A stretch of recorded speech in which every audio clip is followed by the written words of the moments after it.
goodness. Uh, it's 5 minutes until midnight right now for me. I'm like, okay, well, first of all, hello to anybody watching this. I'm not expecting a lot of people actually to be here on today's stream because this is so not the time that I usually stream. I already know I'm gonna get messages tomorrow saying, "Oh my gosh, Kate, why did you stream so late? Like, why did you stream? Like, it's another stream on the whim." And it's like, I'm sorry. I drink boba, and I'm very caffeinated right now. And I was like, you know what's a super good idea? If I do a stream that I've been wanting to do in the back of my mind right now without telling anybody. So this was a planned stream. It wasn't necessarily for today. But I mean, yeah, it works out fine for me, I would say, because this kind of what do you call it? Content, I guess, for today. It's going to be a little bit more serious than what I usually do, at least. So yeah, it's like a secret stream. Yes, exactly, Metal. But hope you guys are doing well though, and I hope if it is like super late for you guys, I hope you guys sleep like halfway through the stream. Okay, please go to sleep.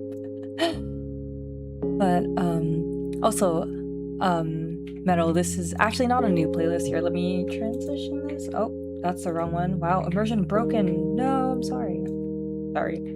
This is actually the OST for the game I'm going to be playing. Also, Illy, I hope you're feeling okay, and please try to drink some water and rest your head. I hope you're feeling okay.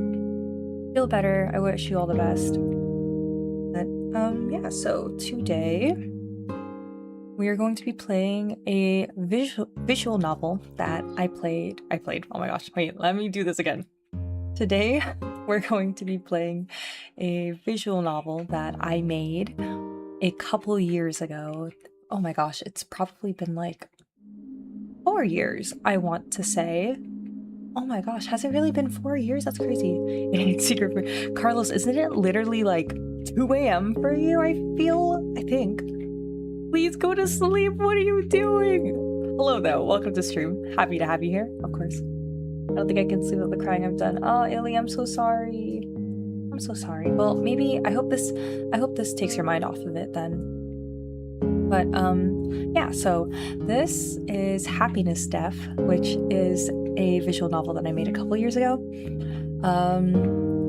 For context, this visual novel, okay, to preface this visual novel was my way of basically processing a lot of things I was going through at the time, I want to say.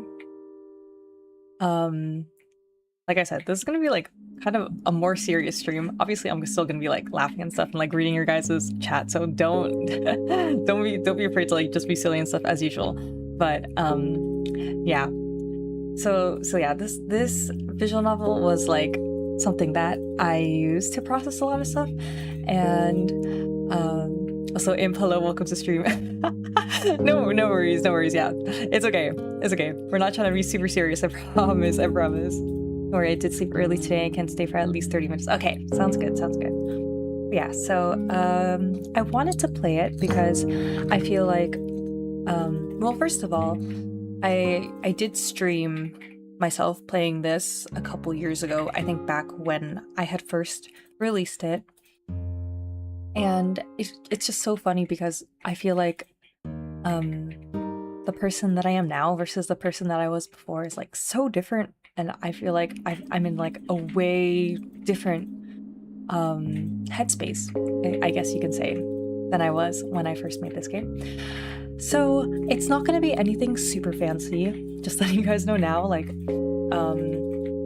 this project was very much like a one and done kind of thing for me. Like, of course I want to, maybe one day make more games and stuff in the future. That's like always going to be a dream of mine, but don't expect too much for this. This is like a very basic, like, I think it's called like renpy, you know, the visual novel maker thingy.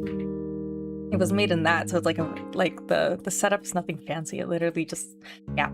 But it is going to be something like I said, this is like a very personal project to me, and I'm going to be just, you know, playing through it. I'm going to be doing all of the endings because there are multiple endings to this, and yeah. So okay, let me think. So this game does have trigger warnings, and I should have put that actually in the description. So let me look. Sorry, me doing this literally on stream because this thing was so, you know, this is so like spontaneous that I need to. Okay. Let me see. Okay, I'm going to be let me like go on YouTube and let me put this on the stream. Sorry, you might hear double for a second. Okay, I hopefully pause that like in time. So, okay, let me see. The trigger warnings that I put for this game. Do you still have access to the game files? I do, yes. Well, okay, I have all of the drawings and stuff on my iPad still. Like, they're super old at this point, and it's like I made this on a really old MacBook that I owned, and I have that MacBook somewhere, so I still have access to, you know, like all that stuff. But I think like the zip file also has everything that, like the code. I think it has like the code and it has all the images and stuff inside the zip file. So there's that too. But yeah, okay. So let me make sure this is saved. Okay. So the game does have scenes with unsettling atmospheres, and it does have depictions of suicide. There is one ending that has a pretty clear. Actually, no. There are two depictions of on-screen suicide. I do want to make that clear. And it does contain flashing images. They're not super bright, but they are kind of like flashing. There's going to be like a lot of flashing back and forth. Is there gonna be funny stuff in this game? Sadly, no. Yeah, it is very much like a serious depression-esque game. So I made this game with like a lot of feelings, honestly. Like I said, like this is my way of processing a lot of stuff. So it is gonna be like a pretty serious game, and I'm trying to think that those should be the only content warnings that I have for it. Yeah. Don't worry, guys. I'm streaming this. I'm making this into a stream and not a video because I don't want it to be like super depressing. You know what I mean? Like the writing might fall off a little bit because I feel like it does get a little bit monologue-y at some points. But yeah. So you should add abuse. You know what? There are like. Does it? No, I don't think it has depictions of abuse exactly. Like nothing that would be triggering now that I think about it. Yeah. So to preface this, like this very much was a project of just like a lot of personal things that was going on at the time. But you know what? Let's just go ahead and play the game. I have not played this game in a long time, so this is going to be kind of, you know, my way of looking back on it, and I am going to stop a lot and kind of explain stuff. And I think, okay, the most interesting thing about this game is that it is. How long do you think stream will go for? Sorry, I got to immediately distracted, my bad. I don't think it should be too long. I don't think like it'll take that long to finish this game. I want to say it's going to take like an hour or so probably to finish the game. I might extend it for longer because, you know, I'm gonna be like explaining a lot of stuff.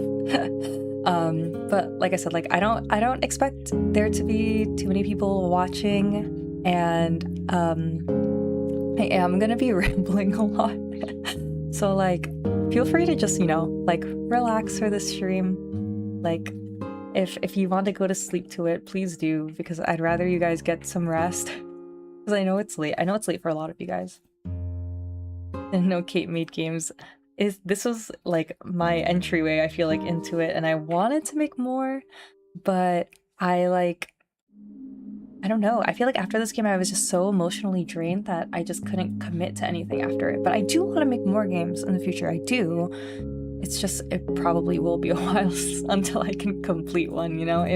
This was like, I was working on this game for a while too, because I was doing it passively when I was in university. And yeah, so it was like, oh my gosh. I don't even know how I made it, honestly. Is this technically your first complete playthrough of something for a stream? I think this is going to be, yeah, because I don't think I've completed like another game on stream with you guys at least. Yeah, so yeah, so okay, let's do it. Okay, welcome to happiness, Steph.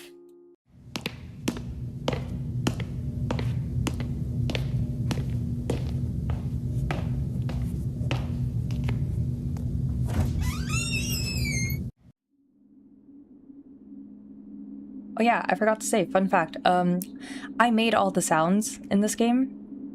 So like obviously all the drawings are mine. They were inspired by Omori at the time, which is why there's a lot of like this kind of like going back and forth line art. I can't remember what exactly that's called, but that is very much inspired by Omori. And I made all the sound design, so like that intro, I made that. I remember recording that. And all the music I made too. So yeah, fun fact. It's 2 a.m. for me, Kate. I can't sleep either way. Oh man, I'm so sorry, Illy. Okay, we'll relax. Maybe like close your eyes then. Just close your eyes and try to relax while I'm playing this, so that maybe you'll like just naturally fall asleep, you know? Oh, the sounds, I know. Crispy, huh? Okay. The room is still and quiet, and your sister, Charlotte, doesn't make a single sound. She sits in silence, as she always does. Also, let me know if the music is too loud, okay? This isn't the first time it's happened since you made this room. You've developed a routine for when she comes here. You sit down and talk to her first. Slow first steps, the same ones you always take when you come back here for her. It wouldn't hurt to examine your surroundings for old time's sake. Okay. I'm trying to remember how exactly. I'm gonna go for the neutral ending first. I think there should only be like 3 or 4 endings. Let me look up. I made a guide for this too, if you can believe it, because there were some people that played it and no one could get the true ending, and I was like, shoot, I probably made it too hard.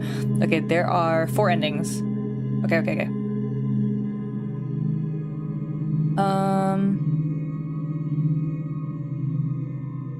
Let me see. Okay, I'm gonna go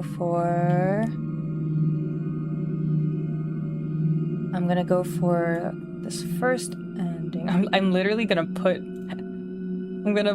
this guide next. I literally made this game and I don't remember how to play it. I just want to make sure I do it right. Okay.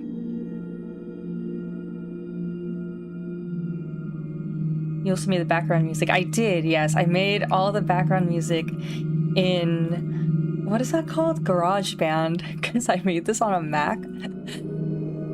So yeah, I think I have the OST up on my YouTube too. Okay, according to this guide, we're going to examine. Peak story writing. We're not there yet, we're not there. But thank you. Just take the wheel, we're along for the ride. You're right. Very nice, thank you. Okay. The room is completely white and still with a single window. A simple, unassuming design that could easily deceive anyone who glanced inside. Even after so many years, it has remained the same. Same room, same story. It's the same with Charlotte. You've had enough of staring around. She doesn't react to you as you start to approach the chair.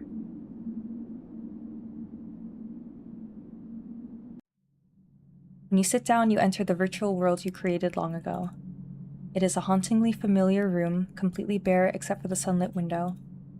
Just the way you intended when you created it. You and your sister sit side by side once more. How many times will she do this crosses your mind, but you shake it away. Oh, you know what? I totally forgot. I think I got sidetracked earlier when I was when I was like trying to get my intro. So this also please don't spam chat, okay? It might block it up too much and then I won't be able to read, but so be careful. Love the shading. Thank you. So you're gonna see my super old art. It's crazy. This Layla, hello! Welcome to stream. So this, I think the most important thing about this game is that it actually is based on a real friendship that I had. And I think I'll explain a little bit more about it at the end, but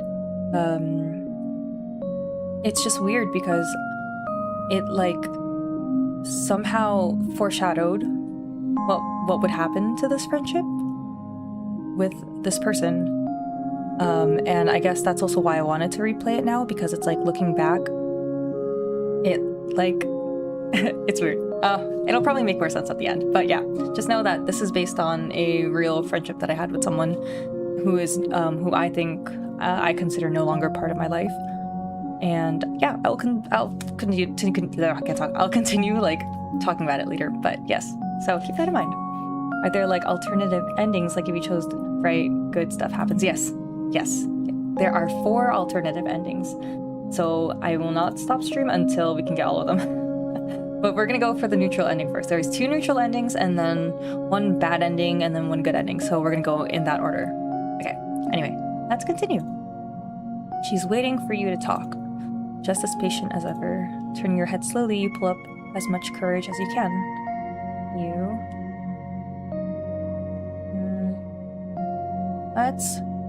Let's just talk. Oh, so hello, Kel. Welcome to stream. I was told that you've been here for longer than usual. You're trying not to feel unsettled by her stare. This artificial world is one that you made for the both of you when you were struggling together. My coworkers told me that you've been waiting for me. They send their regards. You aren't struggling together anymore, though. That's why you were the one coming back, and she was the one who remained. You know, I spent 5 years making this. 5 years spent making a room that we can't even walk around. Your hand makes a gesture. It does look like the back rooms, actually, now that I think about it. Oh my goodness. We're adults now, aren't we, Charlotte? Surely your college classes are giving you enough to do than sit around here all day. Surely I shouldn't have to keep reminding you to move on from this place. She doesn't respond to your words. They lack accusation, but she stares at you like she's anticipating it. Peak art. Thank you. I know, at least it's not all depression, right? Already weary, you wonder if you should ask how long she's been here. It's hard to not snap at her, and you feel as though you will eventually. You going to ask. Also, this took forever. Like, you see like how it changes into the background of the room. This took forever to try to implement. Oh my goodness. How long have you been here? Since this morning. You are so glad to hear her voice, despite it being hoarse and monotone. It hasn't even been that long since you heard it. Could you suggest leaving so you could speak to her in a better setting? You aren't sure how she'll handle that. It's worth a shot, isn't it? The other part of you, selfishly, wonders why you're even here, bending to her will. The years have matured you, yet you feel as though your patience is already wearing thin. Maybe if you just stay silent and try to let her talk, she will. You've done enough of it already. Would that get her to respond better? In the end, I'm going to stay silent. It's deafening, how strange it is to miss a voice that frustrates you so much. The silence reigns once more as you struggle to come up with a response. She is tense beside you. She won't say anything else. This always happens when you find her in the room. Perhaps it'd be best to think things through before speaking once more. And again, perhaps it'd be best to talk it out before she slips away from you again and becomes completely unresponsive. You take a moment and... let's talk. The breath you take in is shaky, and you prepare yourself to break the silence. It's Finley! Hi, Finley! What's up? We're doing a visual novel today. We're doing a visual novel I made. Why stay here? Those are the words he managed to get out instead of reproaching her for acting so distant from her brother, the only family she could rely on. Don't you know that you have the choice to move on from this, to forget it? It takes her a moment to respond, and she looks so empty staring at what lies before her. Closing her eyes for a few seconds, she looks exhausted, and you know her response will be just as terribly solemn as her expression. The more you stare at her face, remembering how her eyes will never truly look back at you, the more anxiety and worry twists in your stomach. You already know what I want to say. Her voice is a whisper, but it just doesn't work the way you want it to. Frustration burns in your chest and hands in a familiar way. Temptation to get up from the chair and leave her for good overwhelms you, but you don't. The moment you get up from the chair, all of it will disappear. There used to be an unspoken rule back when you first revealed the room to her. You would only stay until you couldn't hold back from trying to reach for those walls and golden glows from the eternal sunset. It was a harsh slap in the face when you came back to reality. I'm so tired of this. Your anger speaks for you, cracking and tearing through the patience that thin too much to not break. I'm so tired of you acting like this, like it's so hard to let go, and then you never even bother to listen. You're tired? Her voice trembles in the midst of your sentence and rises to cut it off. You're tired? You're the one who always shoves yourself into my life, telling me how to live with what we went through. You always tell me to move on, to let go, the kind of things you tell someone when they've lost something that can be forgotten. And yet, you were the one who built this place, the one who made it so that we'd never be able to forget. You scold me for reminding you about this room and Mother. You told me that this room was made so we could move on, but I know the real reason. It's because you can't. The truth. She knows what you locked away deep within you. The truth behind the room, the secrets that you wished would die. You refuse to look at its bleeding selfishness. You refused to look at its bleeding selfishness for years and years and kept it hidden. It kind of reminds me of Chris from Deltarune. Oh my gosh. I don't blame you, yeah. That's peak also. You smothered it whenever it screamed too loud for you to bear until it would silence itself, only for it to scream again. It's screaming the loudest in this moment. It screamed the word, and then input nothing, actually. So, yeah, we don't have an answer. And yet, as you always did, you refused to listen. There had been nothing to fear back when you were children. You were protected in that small room that had given you the most memorable shelter. The both of you had feared nothing. Sorry, I didn't put a word that's not there. The both of you feared nothing back then, yet that was all you could feel now. You sat in the remains of your childhood, shrouded in the flow of the preserved ending afternoon and a perfection that time would never allow. Just as you've done so many times. There was no longer anyone that you could scream at and blame, and you knew you could never do that to Charlotte. Once more, the two of you sit side by side in the room that trapped you for years. It will continue to do so, protecting you from the world beyond its walls. She will continue to come back and draw you back in. Your thoughts, stemmed from questions and cries, are lulled to sleep in the silence. The sun will always be at the brink of setting. The darkness will never come. You are safe. You would never leave, and neither would she, even when all else falls away and you are still left with no words. And unanswered! Yay! First ending! Super fast, right? Okay. There we go. Oh my goodness. So, okay.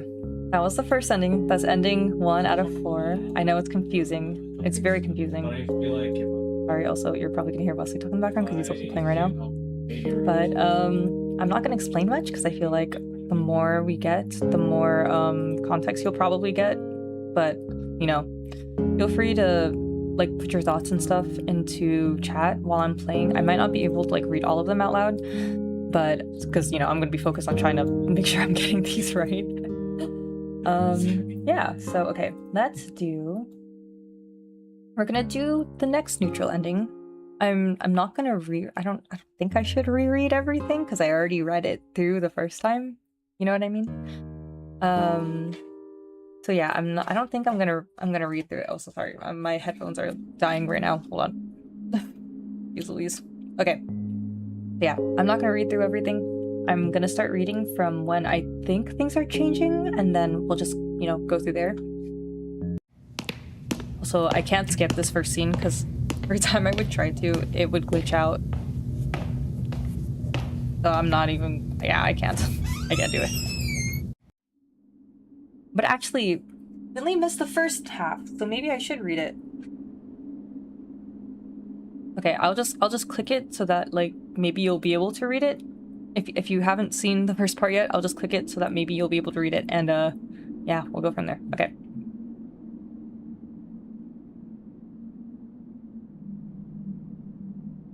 Sorry, I'm gonna be clicking kind of fast though.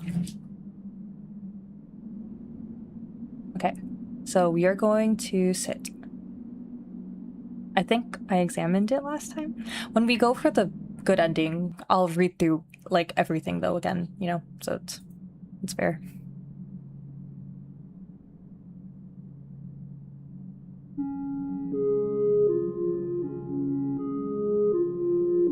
Okay, and then we're not going to examine her, we're gonna talk.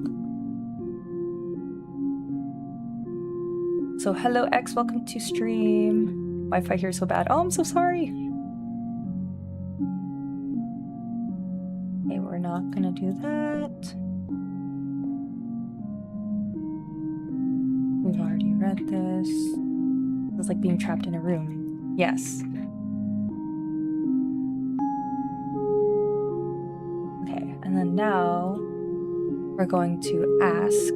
We're not gonna snap at her. Not yet, anyway.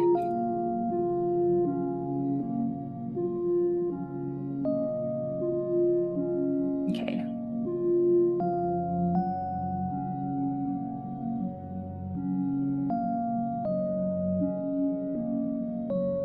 Okay, and then this part doesn't matter, so I'm actually gonna suggest, because I don't think I did that last time.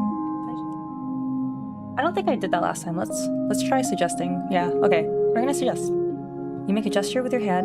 Sorry, you make a gesture with your head to leave, but make no effort to stand up just yet.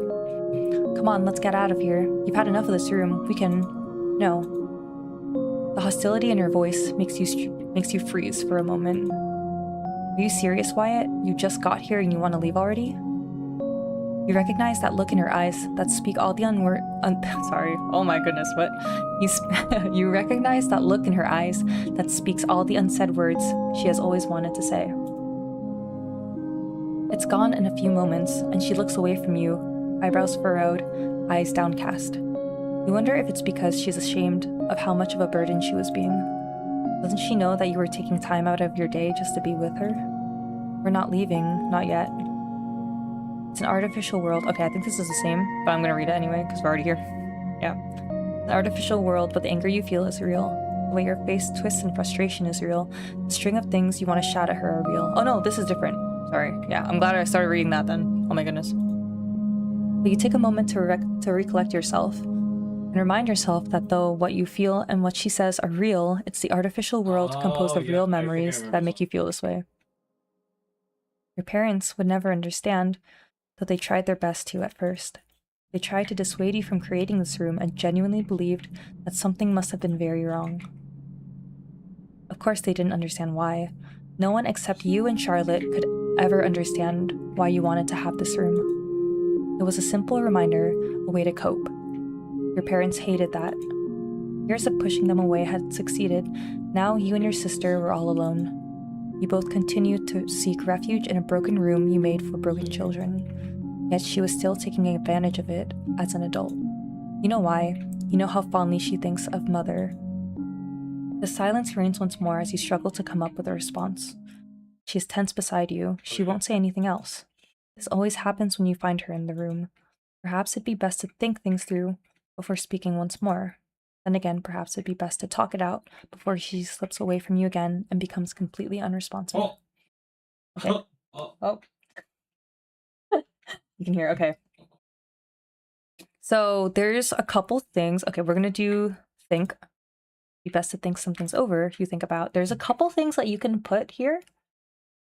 I'm probably gonna go through all of them when I do the the final ending. So for now I'm just gonna do one thing. I'm gonna do room. But there are like 2, 4, there's 5 things you can put. Yeah, it's a weird like Okay. Yeah, we're gonna think about the room. The room is eternally shrouded in golden light from the never-ending sunset outside the windows. Glittering colors reach the floor, but never touch the dark corners of the room. Oh. Though Charlotte would never know it, being anything except perfect as you had designed it to be, you could picture it in extreme disarray. You could remember torn pillows and legs from chairs on the floor. You could remember every crack in the wall, every tear in the wallpaper that Mother picked out so thoughtfully long ago. Sometimes, in the dead of night, when your mind was so weary that the walls that held you up were brought down, you wished you were a child again. That you could brush your finger over every crack, line, and fissure, every tear that revealed a rotten-looking wall behind the pale facade filled with watercolor flowers. If you try hard enough, stare long enough, you can pretend it's still possible for you to do so. Yet you know better. You let her believe there were no imperfections in this room. You filled it with the nostalgic watercolor wallpaper and calming sunset. Why did the music stop? Well, I don't know. What was what? Finley, what happened? That should have been enough to fool her when she was a child, and even now, when she is an adult. You still prayed her memory of the room was so blurred and lost to time that she could never remember anything except what you showed her. If only you could give yourself the same mercy. The breath you take in is shaky, and you prepare yourself to break the silence. Why stay here? Do we have to alternate, or...? Those are the words you managed to get out instead of reproaching her. Oh, so this is the same. Does it matter who's the holder? For acting... I'll just read it. For acting so distant from her brother, the only family she could rely on. Don't you know that you have the choice to move on from this, to forget it? It takes her a moment to respond. It's like a lot of dialogue, so I'm just... Is there there's one in the middle of them? Ooh, creepy. Okay, so this is the same.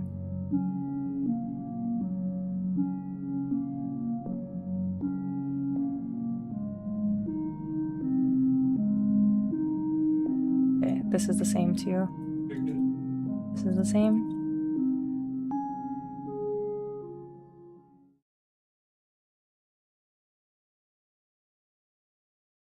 This is the same. The same?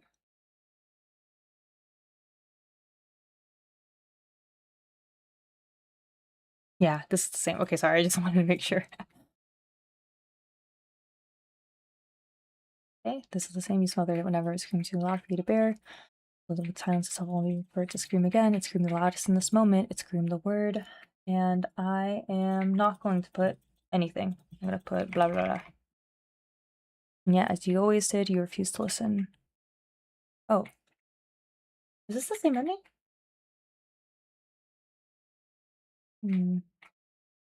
Maybe not. Is this the same ending? There had been nothing to fear back then when you were children. This looks the same. You were protected in that small room that had given you the most memorable shelter. That was the same.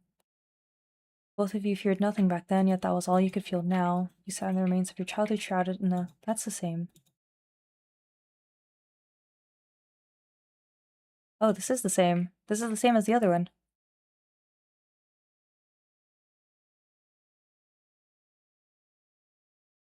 Yeah, that's the same. Wait. Hello? What? Wait. That's not the ending that I was supposed to get. Hey, I think I did something wrong. Finley did not hallucinate. Ooh, was someone crouched on the ground? I don't know. I got the same exact ending. Okay, hold on. We gotta do this again. I'm not gonna read anything this time. I'm just gonna speed through it. Speed through it. Hold on. Oh shoot, wait, okay, I have to go back. Okay. Don't examine. Okay. Miss it. Are you forgetting your own game? It's been a minute. I swear, I swear. It's been like a while. Okay, go sit down, Wyatt. Go, go, go, go. Pudding is good. Oh, thank you. I don't know. I don't know how yeah, I have no freaking clue how I did this. Kate getting surprised by her own creation. I know. I did make this, yes. Okay. I'm going to... Okay. We're gonna talk. Okay. Okay. Give me my ending. We're gonna ask. Okay. We're gonna do that. Okay, we're gonna think. Okay, and then we're gonna do the room again. Is this the same one? Why am I getting locked out? Come on. She's in white space. Yes, actually. Amori was a really big inspiration for this game.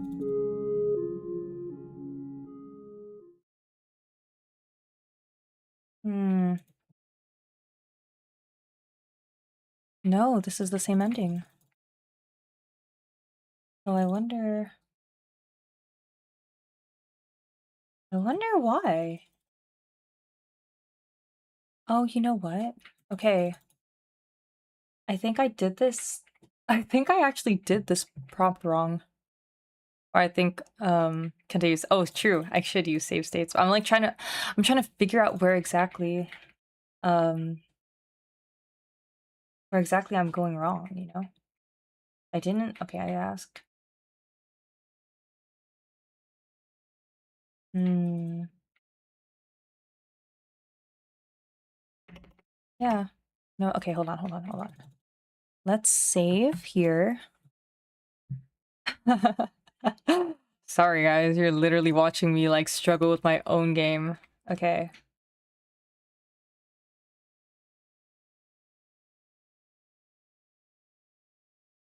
I did forget.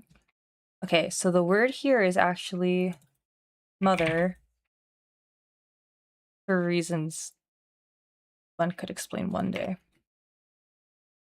So I guess I'm just gonna put in the right word to see if it'll prompt me. It might take me to the good ending, which I'm a little bit afraid of, but you know what? It's fine. Whatever. We're going through all of it anyway, so. Okay, so the word was mother. So I should probably maybe I'll backtrack and read it so that it's a little bit better with okay, we'll read it. Okay. The truth. She knows what you locked away deep within you. The truth behind the room, the secrets that you wished would die. You refused to look at its bleeding selfishness for years and years and kept it hidden. Afraid of the good ending? Yeah, I'm afraid we're gonna get the good ending and I'll be like, shoot, that's it? No! I'm trying to get the neutral ending. Ocho, hello, Wackies. Well, hello, Sleepy. Welcome to stream. You smothered it whenever it screamed too loud for you to bear until it would silence itself, only for it to scream again. It's screaming the loudest in this moment. It screamed the word mother. This room was ours. Her voice cracks, and you can see the red of the sunlight reflect in her eyes. Mother gave it to us. She gave it to us with absolute confidence that we'd be content. She wanted us to stay here. And we would have, Wyatt. We would have. I know. That is your best attempt at an unspoken apology, a quick breath, and an inner struggle to douse the fires of your frustrations. You remind yourself that you are empathetic first, and an older sibling second. I know, Charlotte. I know we would have stayed. We were happy here. But it's dangerous of you to remember her like that, so fondly. Something just like this room, so beautiful and so rotten, preserved only in a captured memory. Fondly, fondly.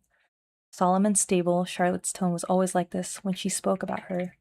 You like her best when she is thoughtful and reminiscing, yet it is also during these times where you struggle the most. She wanted to help us. We had nothing before her, and we had nothing when we had her, but we were able to be happy anyway. At one point I envied you for thinking that way, thinking you could do whatever you wanted without thinking of the repercussions, letting you believe it was fine to do the same. We were kids. You dwelled on it more, your tone would be full of shame, If you managed to see past the nostalgia, you'd see naivety and stupidity. But your mind has been long trained to avoid that, to avoid the burden of responsibility over your mind and Charlotte's. Your tone is as light as you can manage. We were kids. Her gaze is different when you look into her eyes. Somehow, you can see that she sees past the nostalgia. She sees what you try not to, and she's always been able to. And you think we aren't now? There had been nothing to fear back then, when you were children. You were protected in that small room that had given you the most memorable shelter. But both of you feared nothing back then, yet that was all you could feel now. You sat in the remains of your childhood, shrouded in the flow of the preserved ending afternoon and a perfection that time would never allow. There was no longer anyone that you could scream at and blame, and you knew you could never do that to Charlotte. She would never truly leave, and neither would you. Why do you cling on to this place so much? She doesn't expect you to answer a question you don't like answering, so she continues after a beat. Why do you constantly think back to Mother, no, a woman who took us away from our real home? Why is this room something that you never want to forget? Every answer you attempt to give her becomes lodged in your throat. Ironically, you are the silent one, the one she probes for answers. The look she gives you is one that you know well. When you created this room, was it enough for you? The sunset is never ending, even though that day has long passed. Time stands still in the artificial world, and you remain still with it. When she stands, you cannot bring yourself to get up with her. She doesn't look back at you. I've already found my answer. You're the one who needs to find yours. Hello. And the question, there you go. Guys, the guide was wrong. This guide is like 4 years old, and it's wrong. Hey! 2022K, why don't you test run your game first before you make a guide, girl? You put it wrong. You're supposed to do... I'm editing this guide right now, 2025. Put in... Wow. Okay. Well, that was the second ending. Sorry for all the delay with that. I promise it's gonna be easier from now on getting the last two endings, okay? So, yeah. Confusing. I know. Very confusing. I hope you guys are kind of piecing it together a little bit. I'm gonna, from now on, I'm just gonna I'm gonna read through all of it because, we're at the last two endings. Okay. The third one is going to have a depiction of someone hanging, okay? Can we jump Like, this? it's not gonna be like super, you know, brutal or anything like that, but it will be very evidently somebody hanging. So I just want to, you know, be clear. Okay. Yes. Okay. Here we go. We're gonna go for the bad ending, called Happy End, by the way.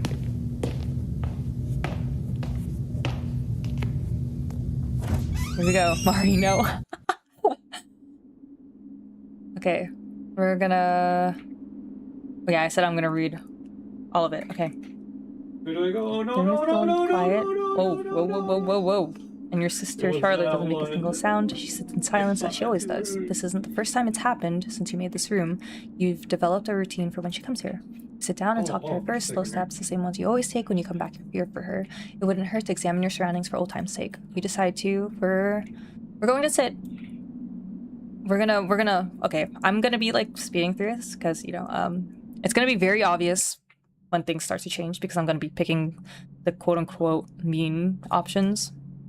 And yeah, if you stuck around for a little bit, you probably already heard me say most of these, so. Okay, she's waiting for you to talk, just as patient as ever. Turning your head slowly, you pull up as much courage as you can. Okay. I'm gonna examine her next time, so we're gonna talk.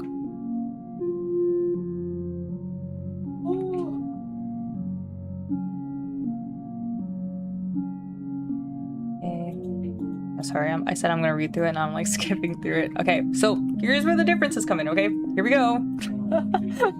I promise there's content. Okay, you snap. Your temper rises from her silence and you do your best to keep your voice down. I'm talking to you, answer me. Her body is still, but she winces through her eyes, squinting ever so slightly in stifled discomfort. Sorry. discomfort is hidden by the hoarseness and monotony of her voice, and though it was a rough start, you're glad to hear it.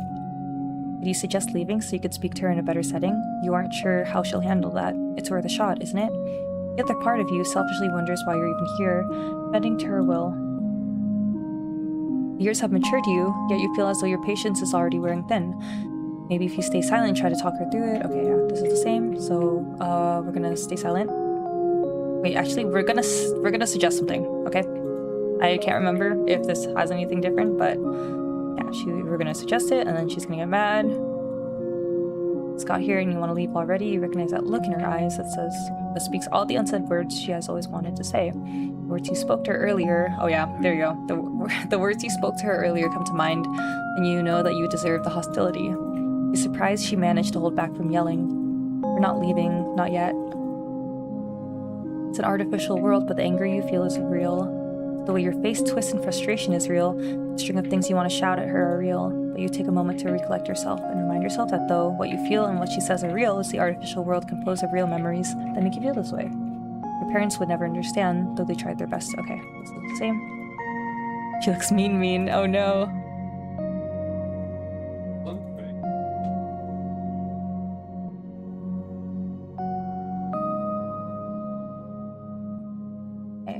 Now we're going to just talk. We're gonna skip through thinking. Thinking, when you think, it's like it just gives more lore. That's really what it's meant to do. Okay, why stay here? Those are the words you managed to get out instead of reproaching her for acting so distant from her brother, the only family she could rely on. But you know that you have the choice to move on from this, to forget it. The quiet is nearly unbearable. In desperation for her to say anything, you stare at her in anticipation. Her gaze never turns your way. She looks empty, staring at what lies before her. Closing her eyes for a few seconds, her eyebrows furrow and your body stiffens. The tiredness and frustration is more visible when her eyes open and burn into the scene before her. If she turned that gaze on you, you'd wither on the spot. I don't want to. Her voice is hard and hostile. Frustration burns in your chest and your hands in a familiar way, and the temptation to get up from the chair and leave her for good overwhelms you. I'm so sick of this. Your anger speaks for you, cracking and tearing through the patience that thinned too much to not break. I'm so sick of you acting like this, like it's so hard to let go of this place, and you never even bother to listen to anything I have to say to you. Your voice rises until you feel like you could scream. But you know how hard it is for me to watch you like this? How hard it is for me to keep having to come back here because of you?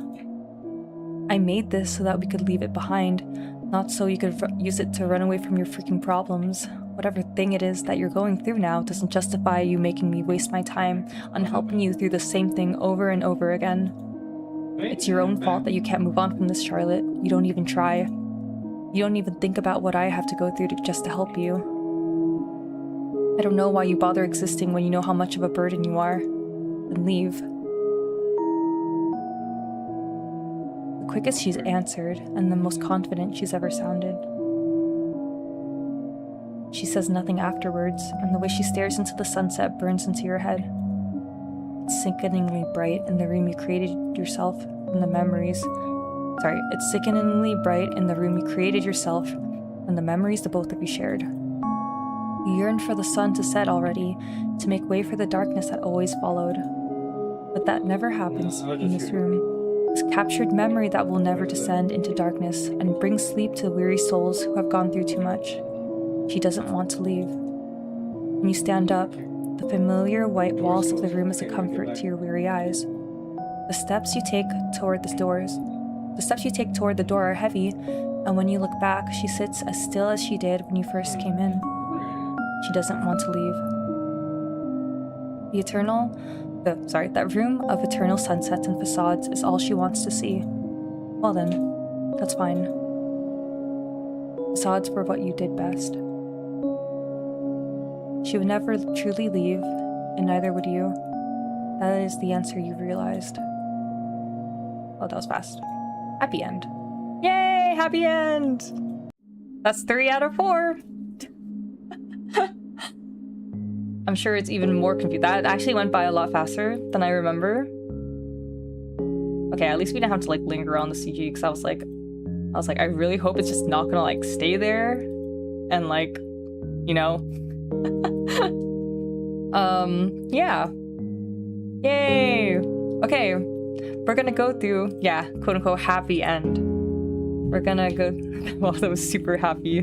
Floating. Yeah, I guess it does look more like she's floating, but you know, the implication is she's hanging. It's like, I wasn't gonna like put like an actual, yeah, I mean, I don't think it's gonna actually show them like from like the head, like the top of the head down when they're in that state, but yeah, okay. True ending time. Hopefully this makes a little bit more sense, because I know that this game goes by very fast and it does get pretty confusing.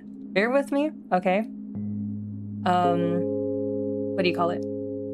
I will explain everything at the end, because I do have a little explanation for the game and like what's actually going on in the game at the end. And I will be talking about like, you know, what was going on with like the experiences that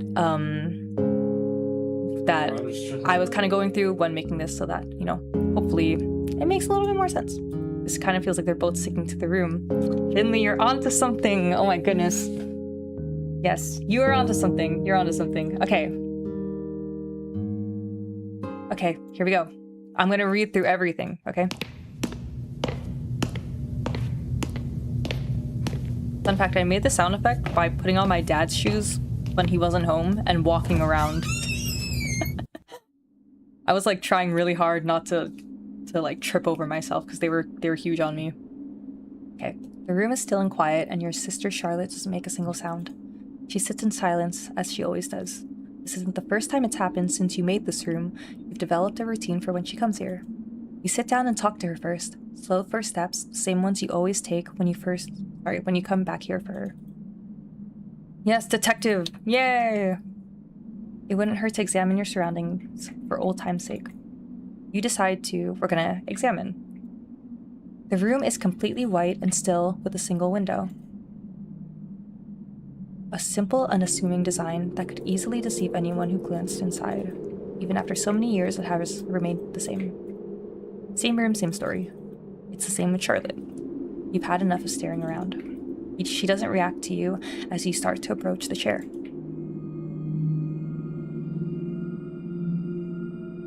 When you sit down, you enter the virtual world you created long ago.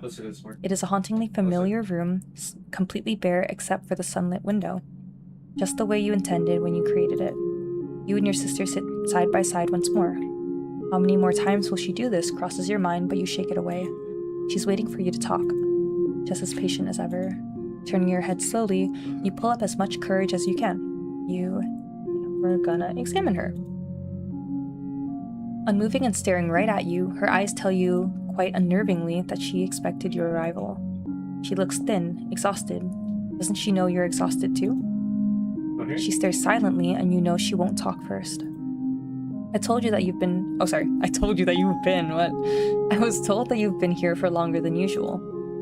You're trying not to feel unsettled by her stare. This artificial world is one that you made for the both of you when you were struggling together. My coworkers told me that you've been waiting for me. They send their regards. We weren't struggling together anymore, though. That's why you were the one coming back, and she was the one who remained. You know, I spent 5 years making this. 5 years spent making a room that we can't even walk around. Your hand makes a gesture. We're adults now, aren't we, Charlotte? Really, your college classes are giving you enough to do than sit around here all day. Surely I shouldn't have to keep reminding you to move on from this place. She doesn't respond to your words. They lack accusation, but she stares at you like she's anticipating it. Already weary, you wonder if you should ask how long she's been here. I don't know about this view of her being perfect, and it feels like off as if it's a part of the past with the mother. Ooh, Finley! I can't say anything. But you're oh my goodness, you're like clocking it though. I love that you're getting that. I'm really glad. I'm glad. Okay. Also, I'm drinking boba. Oh my god, my voice. I'm drinking boba. So, yeah, I'm trying to keep myself awake. We're on the last ending though, so. Okay, it's hard to not snap at her, and you feel as though you will eventually. We're not gonna snap at her. We saw what happened last time. Imagine you snap at your sibling once, and everything just goes straight to the bad ending. That's terrible. That's terrible. How long have you been here? Since this morning. We are so glad to hear her voice despite it being hoarse and monotone. It hasn't even been that long since you heard it. You suggest leaving so you could speak to her in a better setting? You aren't sure how she'll handle that. Worth a shot, isn't it? Yet the part of you selfishly wonders why you're even here bending to her will. The years have matured you, yet you feel as though your patience is already wearing thin. Gotta refuel. I know. Is it late for you? You good? I'm good. It's 12:51 a.m., but I'm fine, actually. I want to stay awake, you know? Okay. Okay, we're good. We're good. Okay. Maybe if you just stay silent and try to let her talk, she will. Will they get the happier ending by tuning into a Kate stream? Maybe if they had Kate Saloon, guys, this would have never happened. Would that get her to respond better? We're gonna suggest. Yeah, we're gonna suggest leaving. Make a gesture with your head. Oh, hi, Lemon! Welcome to stream. I'm almost about to go to sleep. Okay, Carlos, good night in advance. If I don't see your message when you go to sleep, good night in advance. You make a gesture with your head to leave, but make no effort to stand up just yet. Come on, let's get out of here. You've had enough of this room. We can... No. Hostility in her voice makes you freeze for a moment. You serious, Wyatt? You just got here and you want to leave already? You recognize that look in her eyes that speaks all the unsaid words she has always wanted to say. And in a few moments, she looks away from you, eyebrows furrowed, eyes downcast. You wonder if it's because she's ashamed of how much of a burden she was being. Doesn't she know that you were taking time out of your day just to be here with her? We're not leaving, not yet. Kate, why do you never sleep? I do sleep. I swear. It's just getting later and later and it's really bad, and don't follow me, guys. Secret ending, they were Sims all along where this was Kate's stream and it ends with a jump scare and Kate screaming and breaking the sound barrier. So like every Roblox stream that I've had. It's an artificial world, but the anger you feel is real. The way your face twists in frustration is real. The string of things you want to shout at her are real. You take a moment to recollect, I don't know, yourself and remind yourself that though what you feel and what she says are real, it's the artificial world composed of real memories that make you feel this way. Your parents would never understand, but they tried their best to at first. They tried to dissuade you from creating this room and genuinely believed that something must have been very wrong. Of course, they didn't understand why. No one except you and Charlotte could ever understand why you wanted to have this room. It was a simple reminder, a way to cope. Your parents hated that. So years of pushing them away had succeeded. Now you and your sister were all alone. You both continued to seek refuge in a broken room you made for children. Yet she was still taking advantage of it as an adult. You know why. You know how fondly she thinks of Mother. The silence reigns once more as you struggle to come up with a response. She is tense beside you. She won't say anything else. This always happens when you find her in the room. Perhaps it'd be best to think things through. Okay, yeah, okay, here we go. Yep. Okay, we're gonna think. We're gonna go through a lot, okay? We're gonna go through 5 different options. So the first one is we're going to think about moving on. We're gonna press move on. It would definitely be best to move on, but what would Charlotte say if you said that? Very thought makes you want to sigh in exasperation already. You think about, oh yes, so it just brings you back. Okay, we're gonna save over this. Okay, let's return. We're gonna save and then just load back. There's no OST for this part, by the way. Okay, we're going to do the. We already did the room, so I don't think we need to do it again, unless you guys want me to do it again. But we're doing parents. They weren't bad people. Growing up, you resented the lifestyle you had and so firmly held a grudge against them for your family's misfortunes. Water break for us all? Okay, fine. Okay.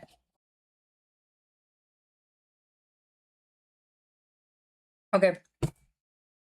I'm good. Okay. No relatives ever showed up at your house. From old letters you found in your parents' room, none of them wanted anything to do with your parents. Not after they ran off together, abandoning their responsibilities. Whatever misfortunes comes your way is well-deserved was cruelly written on letters you found from someone you assumed to be your grandmother. you would have gotten along with her if you met her at that time, was a thought that often stuck in your head. And your mother agreed with you when you told her that in this very room. And she agreed with your hatred of the life you lived. There was nothing more comforting than that notion. The breath you take in is shaky, and you prepare yourself to break the silence. Okay, wait, sorry. We're gonna go back. How do I load? What? I can't load? What? Why can't I load? Okay, there. I was like, excuse me, what do you mean I can't load? Of course we're gonna load. Also, Star, if you need to take a break, please do. It's okay.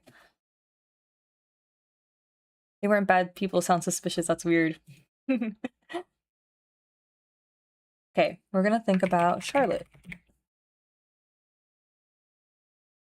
She's such a fragile person. She wasn't like that before. No, before, she always dove into things head first without thinking it through and said what she wanted to say without thinking of repercussions. Now she is so unnervingly cautious. At times, you wondered whether she could ever break out of the empty shell of a person she was now. Oh. Okay, that one was pretty short. We're gonna load. We're gonna do... We'll do the room again. Yeah, why not? We'll read through it again. The room is eternally shrouded in golden light from the never-ending sunset outside the windows. Glittering colors reach the floor but never touch the dark corners of the room. Though Charlotte would never know it being anything except perfect as you had designed it to be, you could picture it in extreme disarray. You remembered torn pillows and and legs from chairs on the floor. You could remember every crack in the wall, every tear in the wallpaper that Mother picked out so thoughtfully long ago. Sometimes in the dead of night, when your mind was so weary that the walls that held you up were brought down, you wished you were a child again, that you could brush your finger over every crack, line, and fissure, every tear that revealed a rotten-looking wall behind the pale facade filled with watercolor flowers. You try hard enough, stare long enough, you can pretend it's still possible for you to do so. Yet you know better. You let her believe there were no imperfections in this room. You filled it with the nostalgic watercolor wallpaper and calming sunset. That should have been enough to fool her when she was a child, and even now when she is an adult. You still prayed her memory of the room was so blurred and lost to time that she could never remember anything except what you showed her. If only you could give yourself the same mercy. Okay, so this is the same. Okay, we're gonna go through the last option. And the last one is just Mother.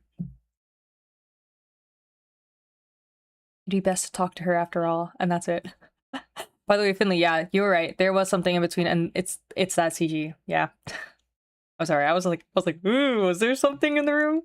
I wish I could have played into that more when I was making it, but if it freaked you out like a little bit, I don't know. That's cool. That's cool to me. Yeah. Okay. It'd be best to talk to her after all. Why stay here?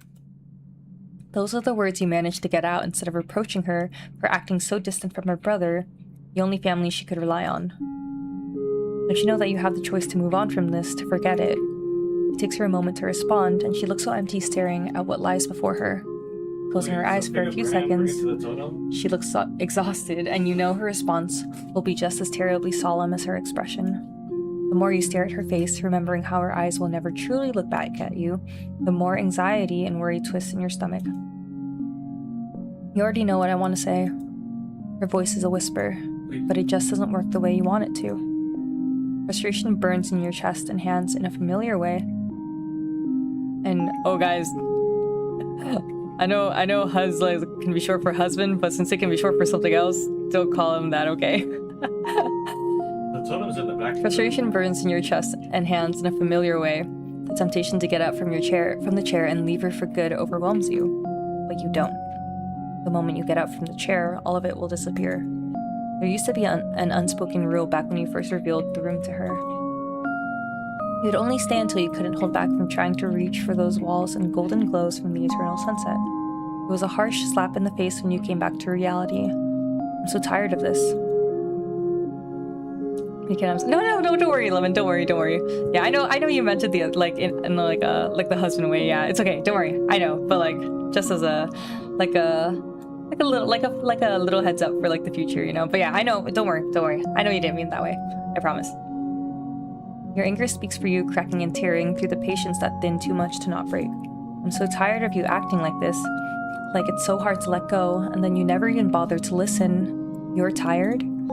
Her voice trembles in the midst of your sentence and rises to cut it off. You're tired. You're the one who always shoves yourself into my life, telling me how to live with what we went through. You always tell me to move on, to let go, the kind of things you tell someone when they've lost something that can be forgotten. And yet, you were the one who built this place, the one who made it so that we'd never be able to forget. You scold me for reminding you about this room and Mother. You told me that this room was made so we could move on, but I know the real reason. It's because you can't. The truth. She knows what you locked away deep within you. The truth behind the room, the secrets that you wished would die. You refused to look at its bleeding selfishness for years and years and kept it hidden. You smothered it whenever it screamed. After we get to the photo, too loud for you to bear until it would silence itself, only for it to scream again. It's screaming the loudest in this moment. It screamed the word. Okay, so obviously, and then you know, that's the kind of rotation. Yeah. This is a finished game, by the way. Is it online? It is a finished game. It's up for it's up for download. I don't have it in the I probably should have put it in the description of this video, honestly, but I forgot. Like I said, because this stream is like super on a whim. But yeah. Okay, so yeah, scream the word Mother. This room was ours. Her voice cracks and you see the red of the sunset reflect in her eyes. So they're pushing it away and seeing only parts of it. Yes, exactly. I would be really, really happy you've gone to the back rooms. Kel, you're so right. I predicted the back rooms, guys. I mean, obviously the back rooms were around when this was around, I think, but I don't think I was like I don't think I was aware of it, or I don't think I was like super, super into it, you know? Mother gave it to us. She gave it to us with absolute confidence that we'd be content. She wanted us to stay here. And we would have, Wyatt. We would have. I know. That is your best attempt at an unspoken apology. A quick breath and an inner struggle to douse the fires of your frustrations. You remind yourself that you are empathetic first and an older sibling second. I was so proud of that line, but it was kind of messed up. I know, Charlotte. I know we would have stayed. We were happy here. But it's dangerous of you to remember her like that so fondly. Something just like this room, so beautiful and so rotten, preserved only in a captured memory. Fondly. Solemn and stable, Charlotte's tone was always like this when she spoke about her.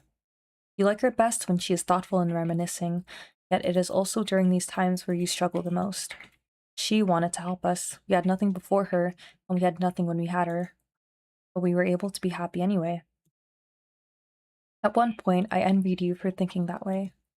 Thinking you could do whatever you wanted without thinking of the repercussions, letting me believe it was fine to do the same. We were kids. If you dwelled on it more, your tone would be full of shame. If you managed to see past the nostalgia, you'd see naivety and stupidity. But your mind has been long trained to avoid that, to avoid the burden of responsibility over your mind and Charlotte's. Your tone is as light as you can manage. You were kids. Her gaze is different when you look into her eyes. Somehow you can see that she sees past the nostalgia. She sees what you try not to, and she's always been able to. And you think we aren't now? Pick up the brand. There had been nothing to fear back then, when you were children. You were protected in that small room that had given you the most memorable shelter. And you would never forget the day those chairs they would sit together in as a family were smashed. A mother stood behind you. Sorry, yes. This part also has a depiction of hanging. Sorry, I probably should have said that. Yeah. Okay, so this is like the second one. It'll be in this flashback sequence. Sorry, little trigger warning, but yes, okay. Just want to let you guys know. Okay. A mother stood behind you as the two of you sat in the center, taking in the damage she had done. How you heard the faint sounds of sirens outside before Mother raised the leg of a chair above her head. Charlotte was out before she could turn around like you did. Oh, okay, so Mother never got along with her the way she did with you. Is that why she hit her so hard? The room is comprised of everything she saw before Charlotte slipped into the darkness. You would never tell her that you saw red stain and darken the floors. You would never tell her how numb you felt when you realized it was coming from her head. You will never tell her how long Mother looked at you. You will never tell her how long you looked at Mother. The both of you feared nothing back then, before the day you went with Mother. Even when Charlotte cried and cried, not wanting to go with you, you screamed at her until her fear was smothered.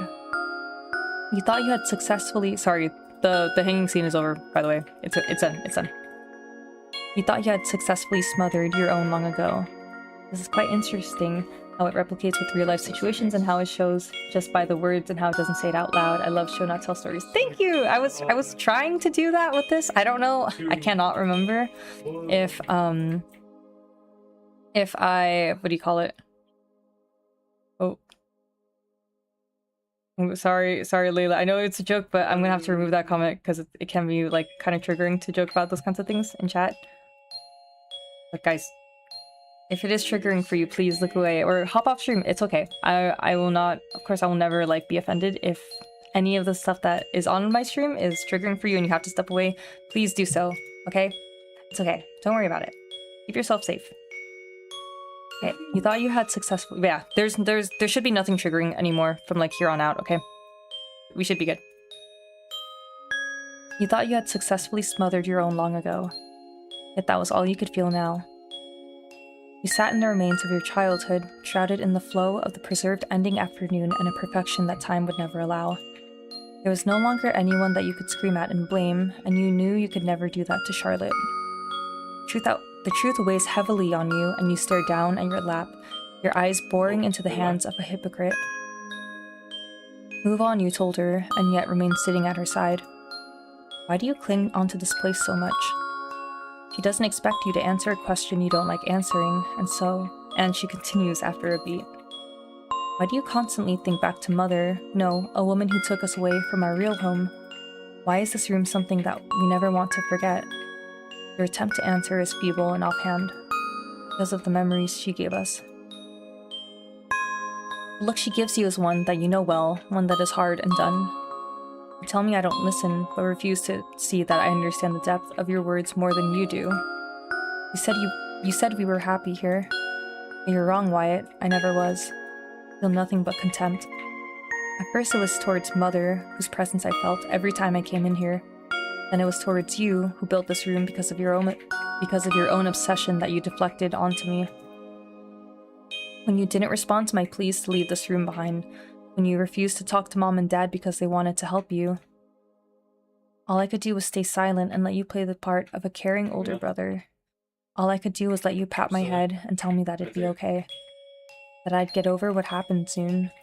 As if I was the one obsessed with the memory of a dead woman who kidnapped us. I hated you. I could never be happy because of what you'd done to us. I lost my way in life and let you paint me as the pitiful broken victim and yourself as the good older brother. And somewhere along the lines, I convinced myself that I couldn't hate you. Because you were the only one who understood. And also because you were the reason why. Every time I come back here, I think about you. Why you did this. Why you made this room. And then I realized it. It's because you're still trying to find a way to gain that happiness back. The childish, naive child you used to be is gone because that woman is too. You can't ever make yourself happy the way you were back then. And when I understood that, I understood why you kept coming in here and trying to convince me to leave, even when you yourself, I cannot say that, what the heck, even when you yourself, there you go, would invite me. Sorry. Broken immersion because I cannot read that in one go, my bad. Okay. I understood why you deflected your obsession with her onto me. Why you spend all your time just waiting around for me to come by so you can reprimand me. You knew I was unhappy, and you couldn't fathom it being because I didn't see those days spent here the same way you did. Did you think I would become happy once you morphed my memories of this place into happy ones? Did you think I'd forgive her if I managed to move on? That isn't the solution. And tell me, what is the solution? When her eyes meet yours, you don't feel an inch of the anger that you felt before. Something is crumbling within you. I know what you wanted the solution to be. That's why I kept coming back here. You wanted us to cling onto the past together, forever reminiscing on those days. Trying to make those memories feel sufficient enough that you could feel happy in the present. But it isn't. It'll never be enough. And that's exactly what she wanted. That's exactly how she wanted to live on. But those aren't memories that I'll be trapped by anymore. It's time for you to stop playing the role of a good older sibling, because now I see what you really are. In the end, all you'll do is cycle through bits and pieces of painfully distant memories, trying to make it work, trying to make it feel like it could ever be enough. 15 seconds. And somehow, that is enough for you, isn't it, Wyatt? The sunset is never ending, even though that day has long passed. Time stands still in the artificial world, and you remain still with it. When she stands, you cannot bring yourself to get up with her. Her voice is clear, and she doesn't look back at you. That is your happiness.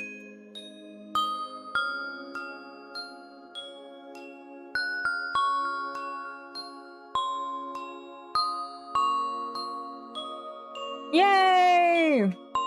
We're done! Okay. About the ogre? Did we kill it? Oh my goodness. Okay, we're done. Yippee! Goodness gracious. Okay. I know. Very confusing. So while there's stream delay, also good night, Starry. Thank you so much for hopping on stream. I hope you take care. Yes, hydrate and take care of yourself. Hopefully we'll see you on the next stream. Okay, I know that yes, it's going to be. There is a whole explanation. I promise. I put the whole explanation in the little guide, but tell me when you're left. Yeah. I glanced at chat and I just saw what was it? Like someone was like, oh, it was, yeah. And Metal said, oh, this wasn't about Charlotte coping. Yeah. It was not.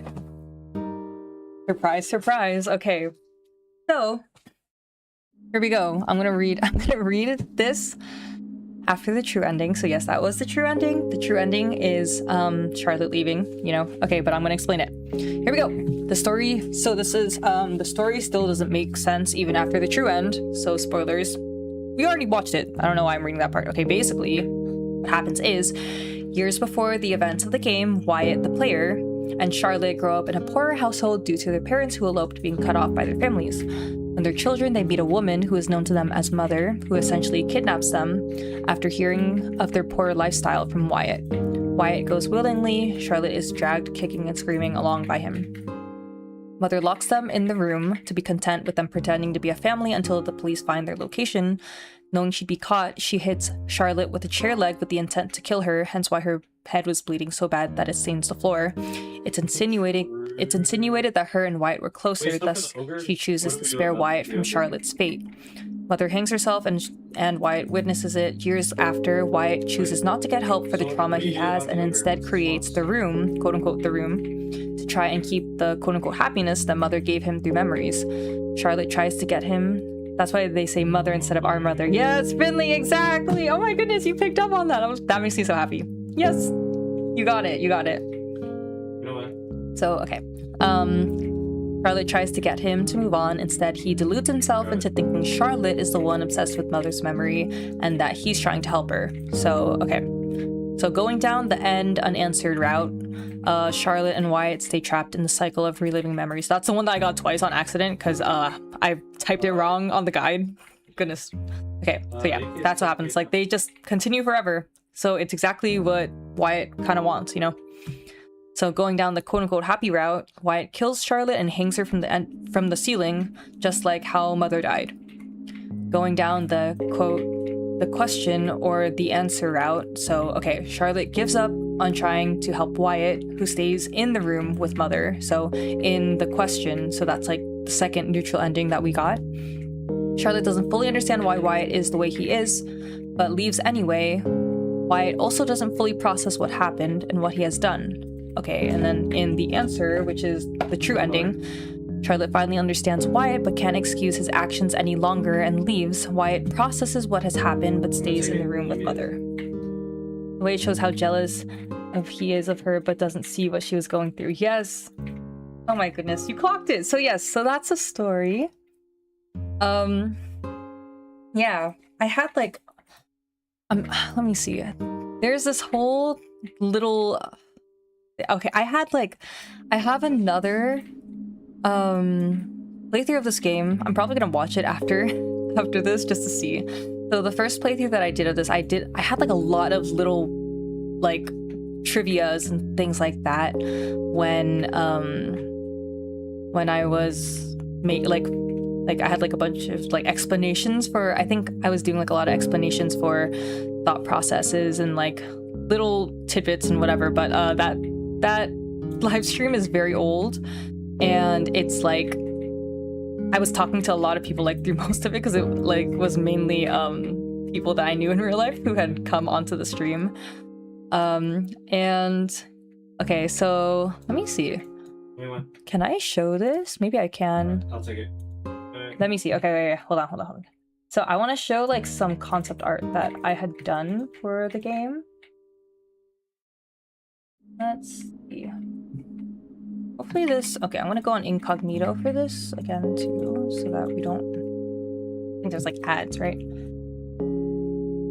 didn't register until middle that their trauma was asymmetrical and Wyatt's perspective was skewed from the start. You did it? Oh my goodness, yes. I'm so glad you got that too, but I know, yeah, okay, I'm glad that like that made sense. I wish I could see, I wish I could see more of it though. I know, I'm so sorry. I can't even zoom in because, okay, fine. Jeez. Doesn't want me to be incognito, it wants me to be logged in, that's so dumb. But whatever, fine, okay. Okay, well here is some concept art that I did at the time. Here. Okay, hopefully that's good. Oh my goodness. It's gonna be a lot of reading. I'll try not to read all of it. Goodness gracious, hold on. Let's try to... You can see the stream at the bottom, that's so funny. Hey, zoom in. Yay. Yay! Okay, so here it is. So here's the concept art. So yeah, like the real world had more dimension and painted, like it was like a painty art style. And then here's the final. I liked the concept art like a lot more, honestly. And then here's the concept art of like how things went. I had to really tone back on everything because it was just gonna be way too much if I tried to keep going with this aesthetic. I was clinging to memories of this mother person. Yes, so, and he will forever be, sadly. Yeah, and then here's, okay.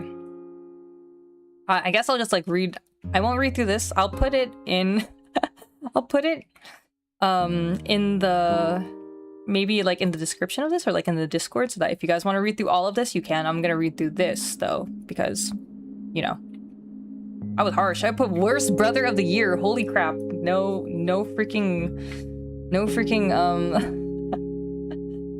no mercy. Holy smokes.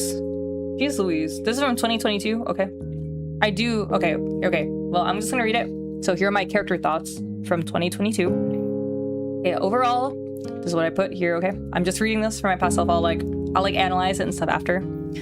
Okay, overall, I don't really feel bad that I didn't give Wyatt, the protagonist, a happy ending. It's meant to be a harsh reality check for him. He dragged Charlotte along with him and pushed his obsessions onto her when he realized that she didn't share his sentiment. While he was definitely still a victim, albeit more willing through Mother's manipulation, and his trauma is less blatant in terms of dialogue, but I mean, the whole creation of the room says enough. He allows himself and others to believe that Charlotte is the reason for why things are wrong. Only Charlotte and their parents know the truth while everyone else believes him. I don't think he's necessarily a bad person, but he definitely needs therapy, and it was very much necessary for Charlotte to leave instead of letting him continue with his cycle the way he wanted. He only appears in like 2 CGs, which is really funny. He's 23 years old, so that means like 5 years ago. He was like 18 when he made the room. Genius guy, I guess. I don't know. I had like a whole explanation for how he was even able to make the room and things like that, because obviously it's like a virtual artificial world, but I I can't really remember what the official explanation was, so I'm not gonna say it. Okay. His overall appearance is based on Felix from Hello Charlotte. That's also where I think I got Charlotte's name from. Yeah, I put it, yeah, which is also where I got Charlotte's name. He's some kind of virtual reality technician. There you go. Okay, so here's Charlotte. She's 19. So Charlotte is quite obviously the victim in all this. Wyatt wasn't intentionally trying to gaslight her into thinking she was the one stuck in the past instead of him, but that's basically what he did. I imagine that she knows she needs therapy but can't do it because Wyatt doesn't. She was headstrong as a child but changed into following whatever her brother wanted after the kidnapping and after Wyatt built the room. The true end has her finally revert to her real personality. I imagine she goes to a nice college thanks to Wyatt funding it. He probably makes bank, but still doesn't know what she wants to do in life. Her current major is psychology because of course it is, and this is kind of what helps her to make those revelations about Wyatt and the intent behind his actions. I also imagine that she's quite devastated that Wyatt has essentially chosen mother over their family and her, hence the true end CG, you know, she's crying on the floor, but comes to contact with him so that he knows she's serious. She slowly finds her path in life after the game, and then I think I doodled, yeah, like a little doodle, you know, she does, yeah, she graduates college years after post game. Because she would be like in her second year, I think, of college or something like that. Okay, and then let's see. Okay, so this is what I read, or this is what I read. This is what I typed when I first made, or like I guess when like after I released the game. So I put, I'm not gonna lie, I was already super stoked. So yeah, because the download kept going up, crazy. Still crazy to me that people gave it like a fair chance, you know. Wild. I put, I was so hesitant to even release this. I remember that. I even scrapped numerous other works that could have been my first game because they never felt good enough. Even this visual novel, I was practically scrambling to finish and rushed to polish it, but it's completed and it's mine. I felt like I had to stop being a creator because nothing I made was satisfactory to my standards, but it took a whole 2 years to make this thing, and I'm so proud of it. Wow, I forgot about that. I'm proud to still be here and to still be able to do what I love, even if I can't do it all the time. So if you gave the visual novel a chance, you have my utmost gratitude. And if you didn't because it's not your thing, that's totally okay. Thank you for your time regardless. That's crazy.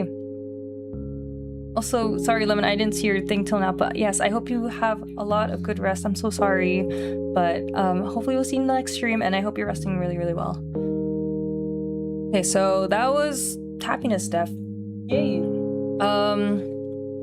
It's so weird to look back on this game. I know I put like a little, yes, special thanks to Wesley for letting me talk his ear off about this project for more than a year. And then I think you'll recognize some names. You'll recognize some names here. Leanna, Maita, and Mari for playtesting and helping me out, and you for playing. They helped me. They playtested it. It's not that long of a game, but they just made sure, you know, that things were working and that like if there were any discrepancies and things like that. But yeah, so does the white guy at least get a good ending? He gets like a bittersweet ending, I feel, you know. You got the link still. If it's to like the game and stuff, yes, I do. I should. I'll send it in the Discord and I'll put it in the description of this stream, probably after stream. Yeah. Oh, I really did think the room was just metaphor materialized instead of an actual VR space. Oh yeah, so it actually is. There is a point in the game where so like, okay, let me load back, and then if you put room, and then it's like flashing like this. This, if you look closely, it's actually like showing what the room looked like before Mother basically was like gonna get arrested and like before everything went down. So that's like why you can see her flashing here every now and then. I think actually, does she flash every now and then, or is it only, I think there's only like one part where she flashes in between them, but like you can see that like the door is boarded up and there's like broken pillows on the ground, like everything's like kind of like crumbling and stuff like that. And yeah, so that's a little fun fact. Okay, we're gonna go back to the main menu because that scene kind of creeps me out. Yeah, I don't really know how that's supposed to work. Like, you sit in the chair and then it materializes. Like, I don't know how that happens. Like, I was trying to, there's a time I was trying to remake this game and I was like really trying to figure out how to make that make sense. And I was like, oh, maybe there's like a hallucination thing that goes on. And I was like, I don't understand. I don't know. It's just that when people sit in it, then like the room materializes it. I think there would have even been, I think I had even thought about like making it a trigger so that like it's only when 2 people sit down that the room even materializes. It's like almost like a pressure plate, and then things just pop up or something. I don't really know. I don't know. Thank goodness it's fictional. I mean, like, because I can't think of a way that would make it make sense. I don't know. Maybe I had like a whole way that I did. I'm gonna watch like I said, I'll watch my old playthrough of this and then see if it does make sense in that one. But who knows? Would Mother have been okay if she just played Roblox with Kate? I don't think I want to play Roblox with her. She kidnapped like 2 kids. Creepy. It's best they go separate ways for each other to heal for themselves. Exactly, yes. Yeah, exactly. Kate predicted the lover's enigma hallucinations too. I know! And the backrooms, isn't that crazy? Yeah, so, I made this whole game. This whole game is like, you know, the whole theme is moving on, you know, and letting go of people so that you can heal yourself, right?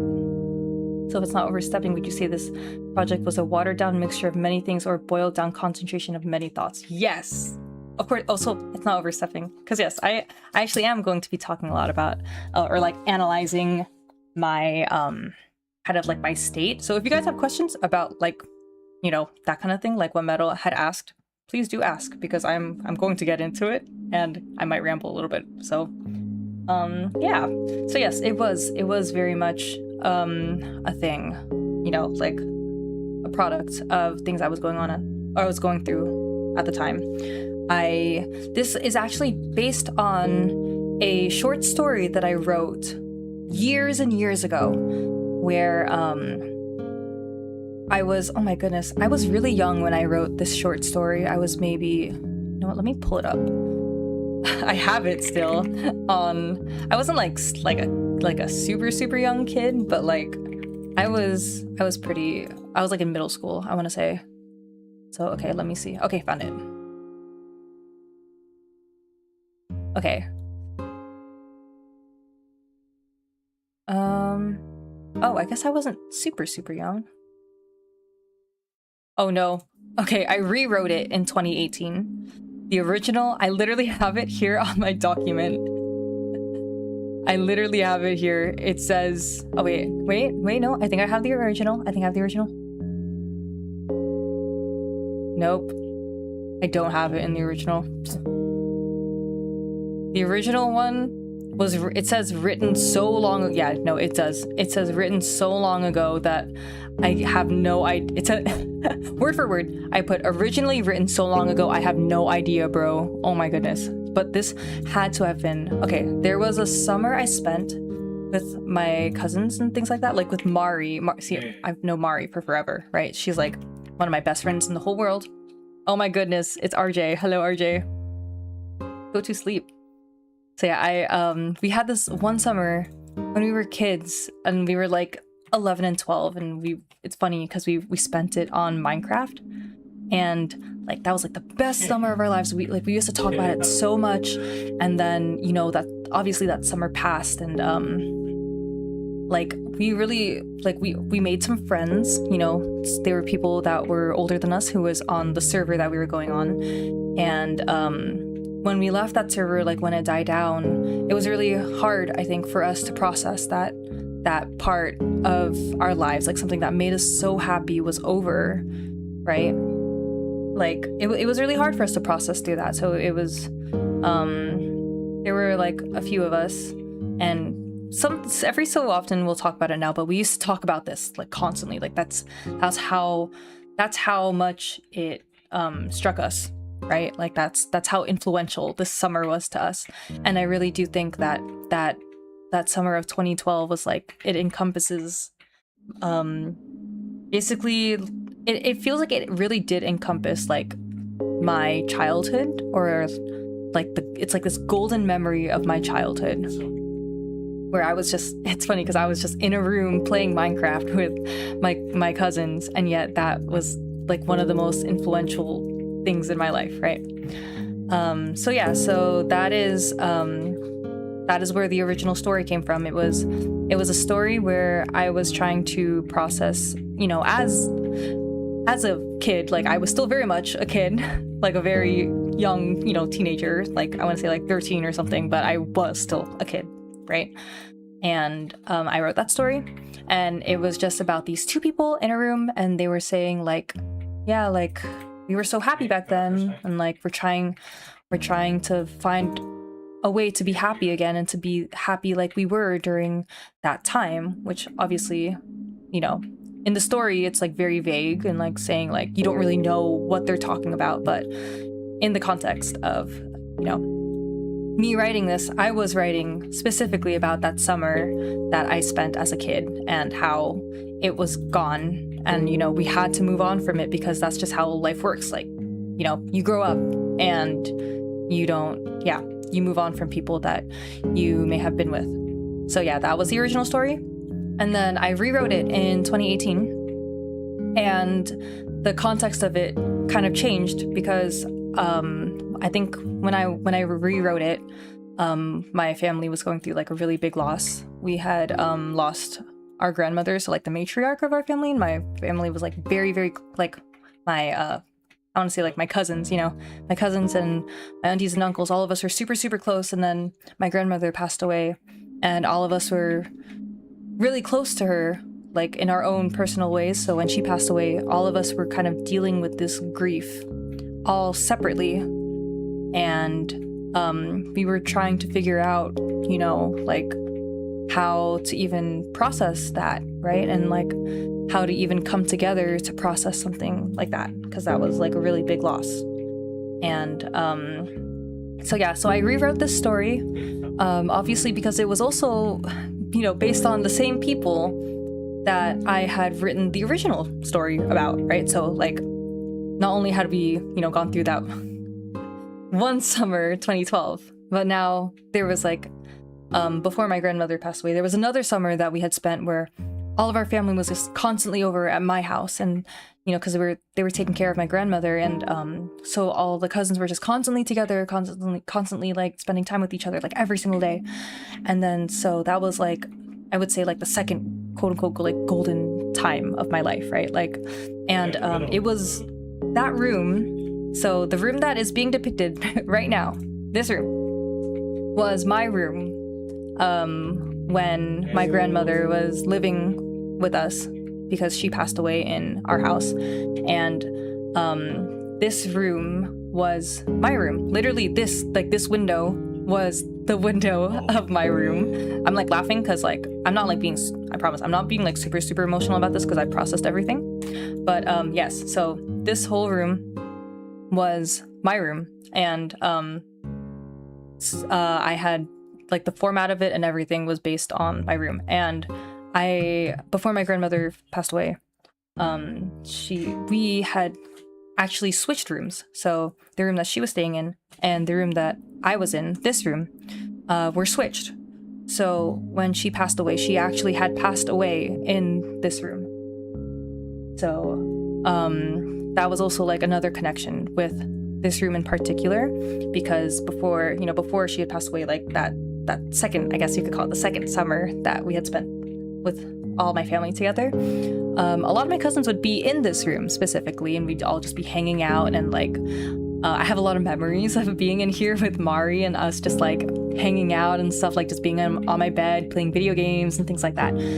But yeah, so it gave another I guess context to it, because she had passed away in that room, and I had, after she passed away, and we processed everything we went through, or not like right after, like pretty much right after, like after we had cleared everything from the room, like all the hospital stuff and whatever, I moved back into the room.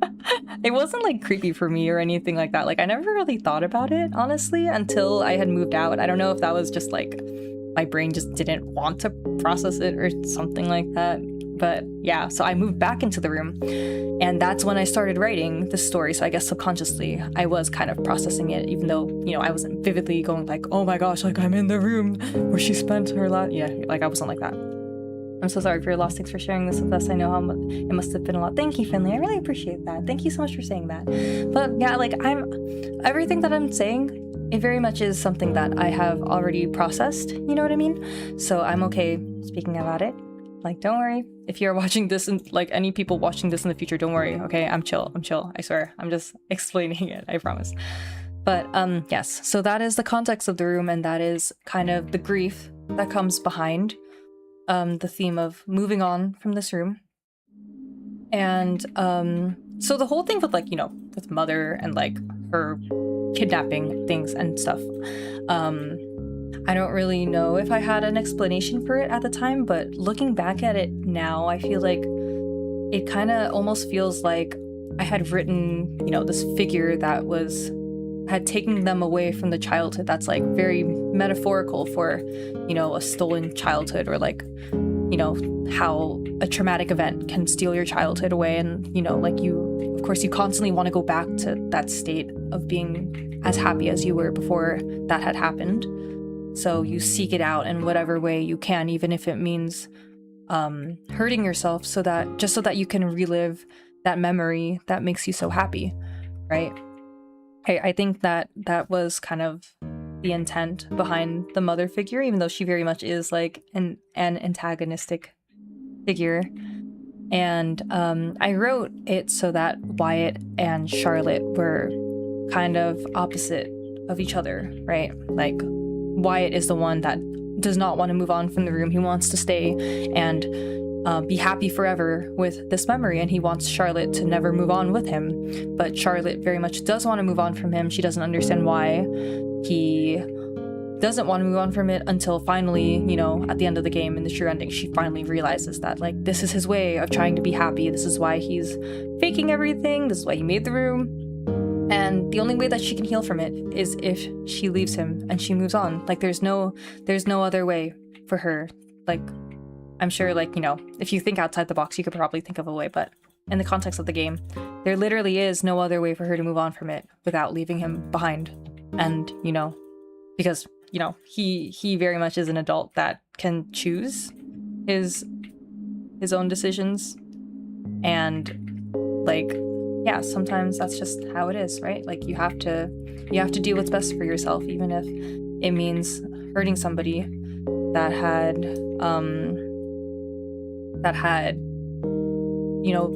even if it means hurting the only person in the world who can understand what you're going through. You have to leave them behind. It's like a replica of your feelings. Yes, exactly. Exactly. It very much is a replica of everything that I was going through at the time. Kitsune has just set the first sub 1 hour speedrun of happiness stuff. Yes! I did it, guys! Also, obviously, happiness def is short for happiness definition, which is like, what is the definition of happiness? For Wyatt, it's staying in the room. For Charlotte, it's leaving, right? Maybe that's not really happiness, but it's healing us. Will Wyatt be okay? That is a good question, honestly. It's like two of you. Okay, this is where it's gonna get a little bit complicated. So, Wyatt actually is based on somebody that I know in real life. And I told this person about the game, and we had actually talked. I remember, it's funny because I remember us like being in the car and they were driving me home, and I was like, hey, so like I made this game and it's about this, and this, and they were like, oh, that's so sick, like, because they had been there through everything that I had literally just explained. Like, they were there in the summer of 2012. They were there in the summer of 2016, which is before my grandmother passed away. So they were there during both those times. They were there when, the grief was experienced, because they're a member of my external family. Like, not like within my like general, they're not like one of my sisters. Obviously, I would not be talking about it if it was one of my sisters.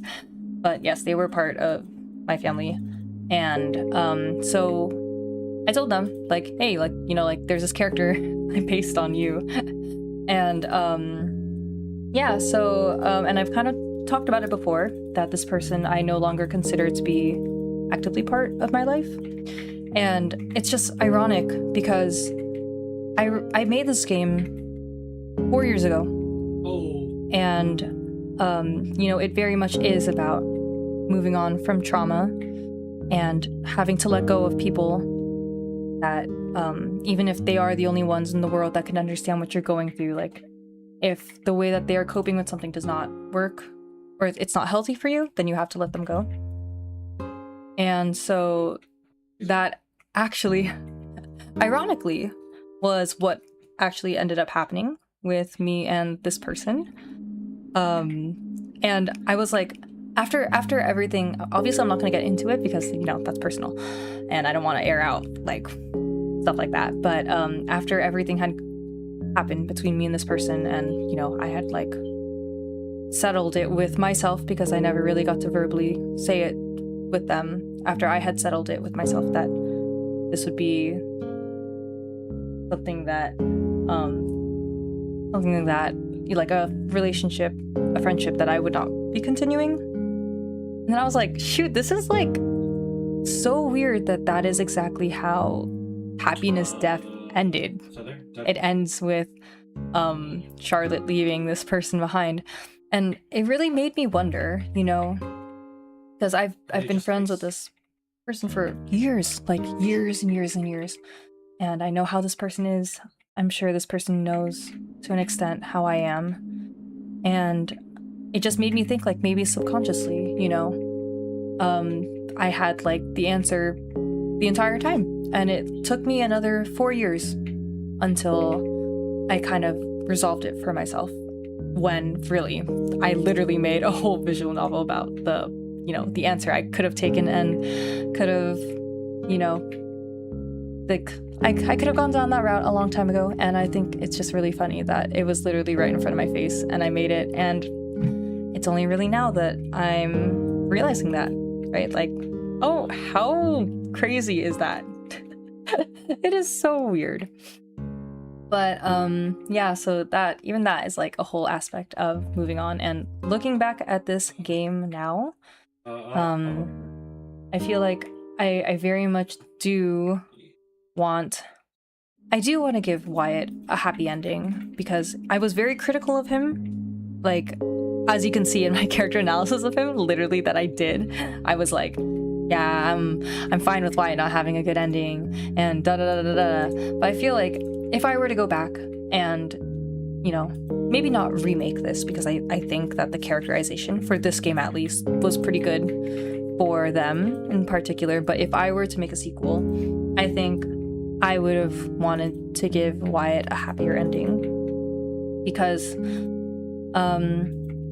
a part of, you know, even though Wyatt was based on a real person whose, you know, friendship I no longer have in my life, there are parts of myself that I feel are reflected in Wyatt that I wish I had not been so critical of back when I was writing this. But shoot. I mean, you know, yeah, I figured that. Like, yeah, I could definitely see him in the future. Like, he's literally a genius. He made this virtual world. I can definitely see him getting the help he needs, you know. After Charlotte leaves, it's probably like a big slap in the face for him, not in like a bad way, you know, because, you know, slap in the face can mean something bad, but like slap in the face like a good way, like a wake-up call. There you go, that's a better way of putting it. It's like a wake-up call for him to actually start getting real help, you know. So I can definitely see that happening. And if I were to do a sequel, I think I would give that to him, because you know, I don't want it to just be like, oh, he never gets help forever and he's always there and it sucks and that's terrible. You know what I mean? But for Charlotte, it's very much like, yeah, she figures it out. She gets her happy ending. I did have a sequel planned that was supposed to be her figuring things out, you know, after leaving the room behind and everything like that. I wrote it and I was actually working on it. There is some concept art I have for that game in my iPad somewhere. I had even almost, like, I had written and done some art for a prequel that was actually delving a little bit more into like the mother's backstory and things like that, and like, you know, because I was like curious, like, how would a person like get to this point? But then I stopped it because I realized like it's probably better to just leave that kind of thing vague, because she really is more like a metaphor in the story, you know, like a metaphor for trauma and things like that. So I was like, yeah, I'll just leave it. It's fine. Like, if anything, yeah, I would want to do a sequel more based on Charlotte. I'll probably revisit it and see, you know, what I have, but if I can find the concept art, I'll put that on the Discord too for the Charlotte sequel, because she has like short hair and she looks really cute in it. But yeah. Oh, sorry. Let me check chat. Or what's the word when you stick to something and won't let it go, but believe you cling onto it as happiness? I forgot. Is there actually a word for that? That's very interesting. If you find that word, maybe I'll name that the sequel or something like that. Maybe Wyatt will get his own good ending after watching a Kate stream. Wyatt finds a Kate stream and starts changing his ways after seeing the fourth wall break. That would be crazy. I imagine him as someone that probably does not, what do you call it? He probably does not go on the internet, I feel. Like he probably is a little bit, I can see him as being someone kind of scared of like seeing the internet and being there. So he's like the complete opposite of chronically online. But maybe like he starts going online and then he discovers video games and he like plays games that he's like, oh my gosh, it's just like me for real. And then he gets like a good ending, you know, because then it kind of like pushes him to see things. Because when I feel like when you're looking only through your perspective at a situation and you're very, very stuck in only how you see something for certain things, obviously, then your perspective is just so stubborn and fixed and rigid. And I feel like that's kind of how he was until, you know, Charlotte broke him out of it, and then even so he still decided to stay. But I would love to like have an ending where he has his happy ending. I would love to know what you guys would count as his happy ending after seeing all of this. If you want to play this game for yourself, I will put the link to it in the description. I have the trailer for it on my YouTube. It's funny because it has my old username, which is I already know, and you can see my old persona on it. It's so old. In the middle. In the middle. Oh my gosh. But Why should still have to fight the cake creature to win? Maybe that's his good ending. But let me know what you guys think would be a good ending for him. Like right on us. Or just any ending, honestly. Like Charlotte's, I feel like is pretty easy because I kind of already wrote it. Are you updating the guide? I did update it. I updated it like, it's funny, it's probably like the first update in like 4 years because I realized that the question, I put the wrong thing. I knew I did something wrong. It took me 4 years. But you know what, I actually did get maybe like 1 or 2 comments in the Itch.io page, I don't know, Itch.io, the game page of reviews from people, and they had actually brought up a lot of or like their own experiences with grief and things like that, and that really touched me because I was like, wow, like it is just so nice. And ultimately for Charlotte, the room is something that she has to leave behind, but I remember a comment from someone that said like that they wish that they could have had a room to be in to like process their guilt. And I was like, you know what, like it's nice because obviously in the context of the game, the room is something that traps them, or traps Charlotte, I guess I could say, because it's something that for Wyatt it's a little bit self-inflicted. But I think it's really nice that some people like see this and they see the room as a concept. It's like a more open concept for grief, to process something. And that opened my mind, I think, about the room itself, and it made me see like, you know what, the room can be like, the room can be a positive or negative interpretation of grief. It really does depend on the person that I guess would use the room, right? And that was also something that I wanted to kind of explore, either in a potential remake or in a sequel, where I do imagine that this is not the first or the only room that Wyatt has created. I actually imagine that he was some kind of engineer that his whole thing is that he makes these kinds of rooms for people to process their grief. And I have like all these like little short stories of people that you would encounter and help, but that's in a scrapped remake of the game. So I don't know, I guess we'll have to see if that ever sees the light of day. I feel like a happy ending would be that he realizes he loses her and they need to find a separate path away from each other, and he finds help and, like you said, finds something online to help with it. I do like that, yeah. I think that would definitely have to be his happiest ending, which is where, like, he has to stop, you know, kind of like, because I can't even say like he has to stop victimizing himself, because he very much is like a victim in this, you know. Like, I didn't want to skirt into any like implications or things like that with, you know, how he is with Mother, so I did keep it very vague and to be open to interpretation on why he's so attached to her. But the canon one that I did say was that she basically heard him out about his frustrations with his wife, oh my gosh, with his life.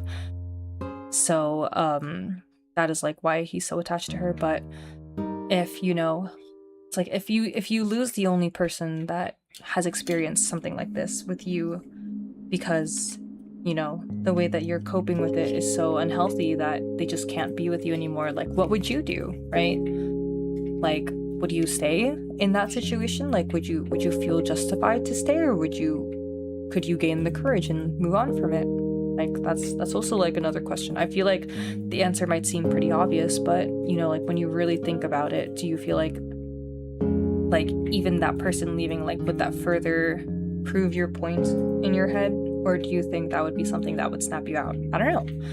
It's also like something that I feel like could be open to interpretation. Wyatt was out here making FNAF VR helped wanted Banny theory canon. You know, it'd be so funny. I'm gonna canonize this right now. He probably would be super into like the FNAF lore, and he probably hates like the updated lore.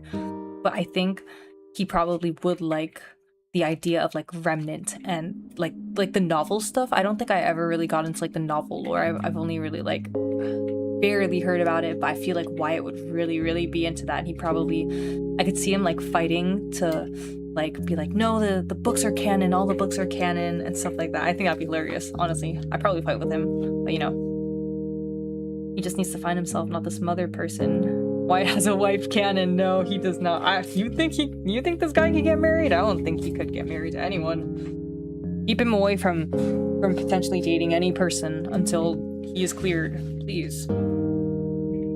But yeah, so that's like everything I think I wanted to say about the game. And this is honestly really fun for me. It's kind of therapeutic, because it's like, obviously I literally titled this something specific that I cannot remember off the top of my head. Let me check it literally right now. Hold on. Did making this visual novel about moving on help me process anything? So I guess I can kind of get into that now.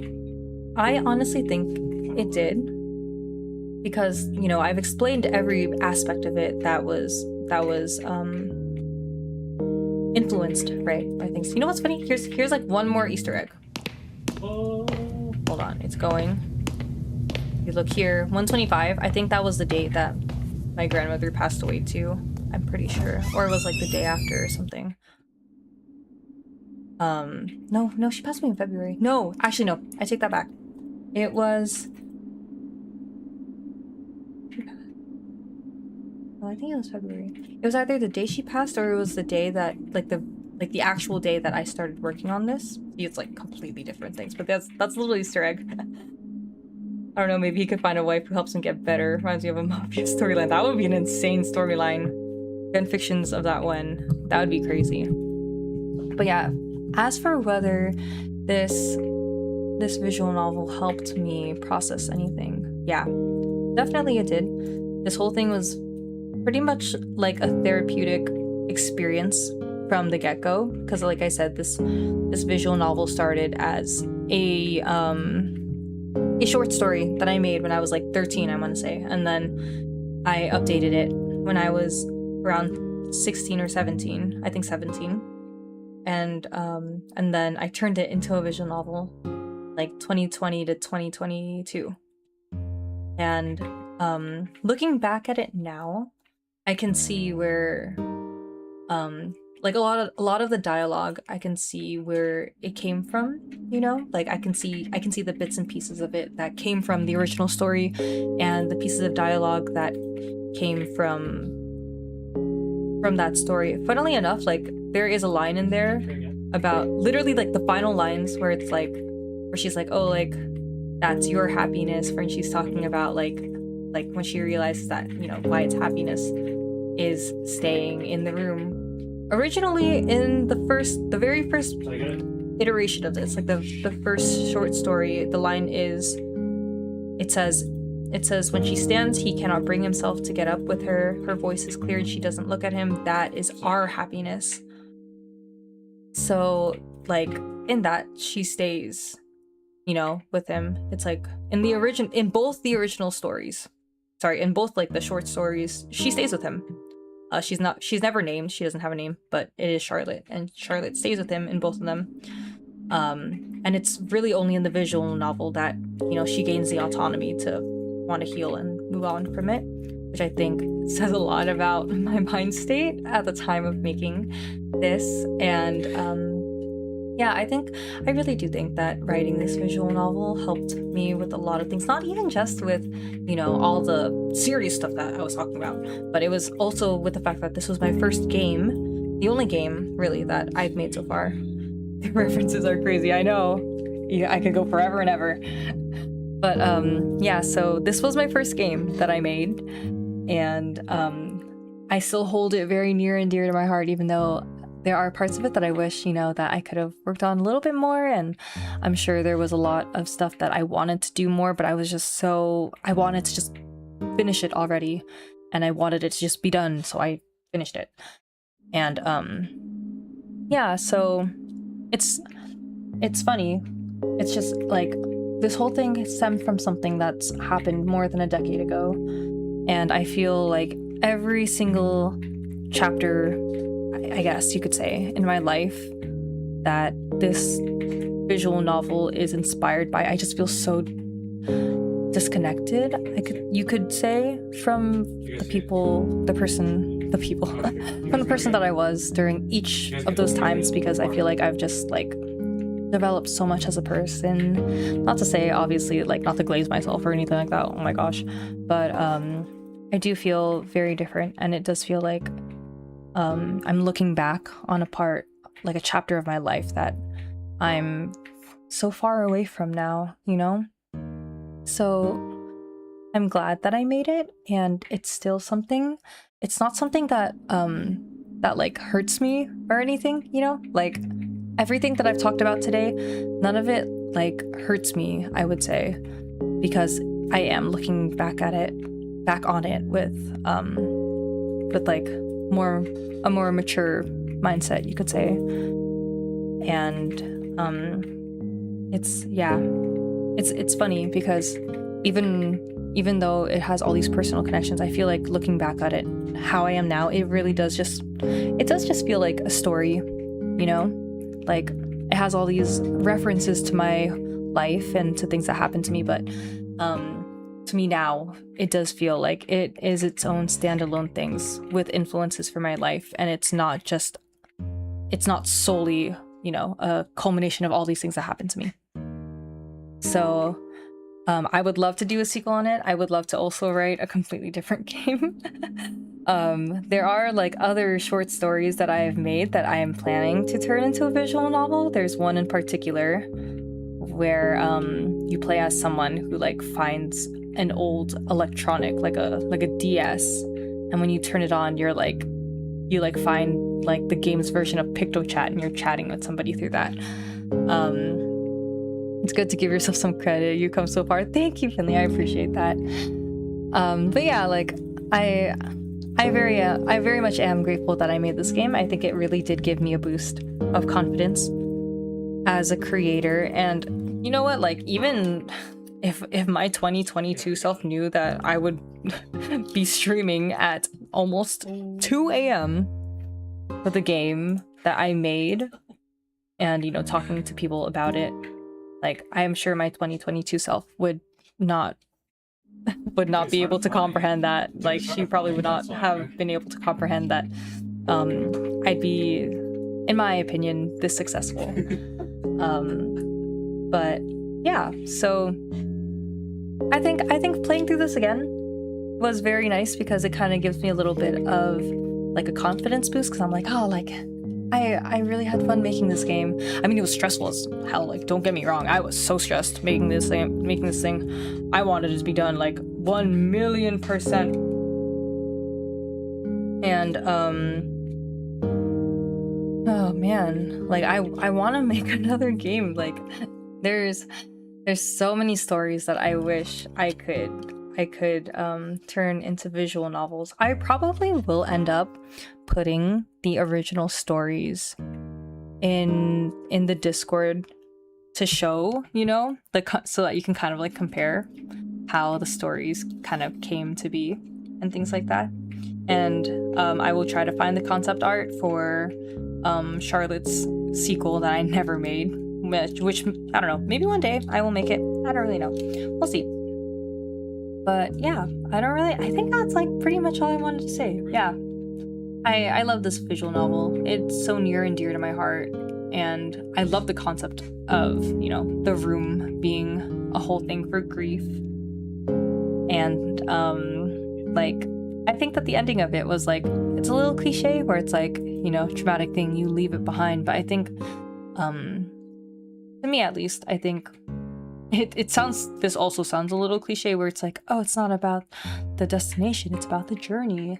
But I do feel like it was like the build up to her deciding to leave, and like, you know, the reveal of everything that happened, and you can kind of see why she came to that conclusion herself. I think that was like written pretty decently. Obviously, like, the story was very vague and everything like that, but hopefully that came across well, or at least well enough that you can understand it or something. But yeah, so I'm probably gonna go work on finding those concept arts and stuff like that now, because it's 2 a.m.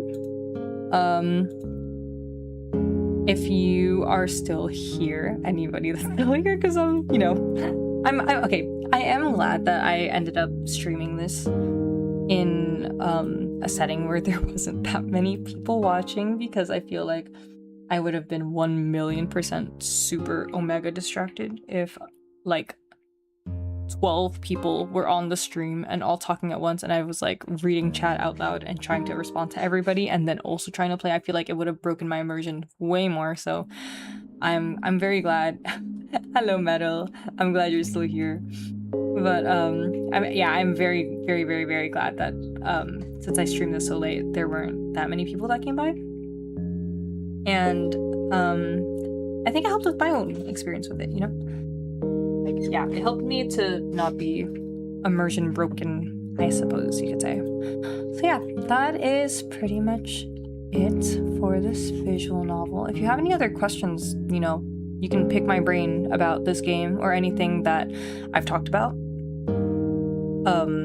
when it comes to this game. Obviously, like, I'm not going to be going into detail about, you know, like the super, super personal stuff, like, you know, especially pertaining to, like, you know, the more like the family stuff and things like that. Like, that's pretty obvious though, I feel. Then 300 people show up, I would die. I'd be like, no, please, please don't do it. It's like reliving your journey. Yes, it really did. I feel like I feel like I'm looking back on a different version of myself that no longer exists, which, as bittersweet as it sounds, something that I feel a lot more okay with. I feel like I'm such a sentimental person that the idea of this, you know, like looking back and seeing someone that I no longer am, I feel like that would have really hurt me before. But with everything I think that I've been through and everything that I've processed, I feel like I can see it in a way healthier way, and kind of nice to feel different, you know, from how you used to be. We're streaming this on the Pub TV. Wave to the fans. Hello, everybody. But yeah, so I'll be uploading a bunch of stuff about this on Discord. So if you have any other questions, you can like put it directly into that thread of stuff that I'm gonna open up. But I'm gonna end the stream here for now, because I don't even know how long it's been. How long has it been? It's been like 2 hours, I feel? I said I was gonna stream like an hour at most. Oh my goodness, I'm so sorry. It's probably because that one time where I got the wrong ending. twice in a row. Goodness. Or once in a row. Like, no, twice in a row. I said that right the first time. But yes, thank you guys so much for sticking with me. This has been super cathartic, and it was really nice. It was cool. It was cool to like explain and kind of like pick my own brain about it, you know? Yeah, so I hope, can't wait to hear more about it, not gonna lie. Oh, I'm so excited. Okay. I'm so glad you said that, Finley. That means a lot.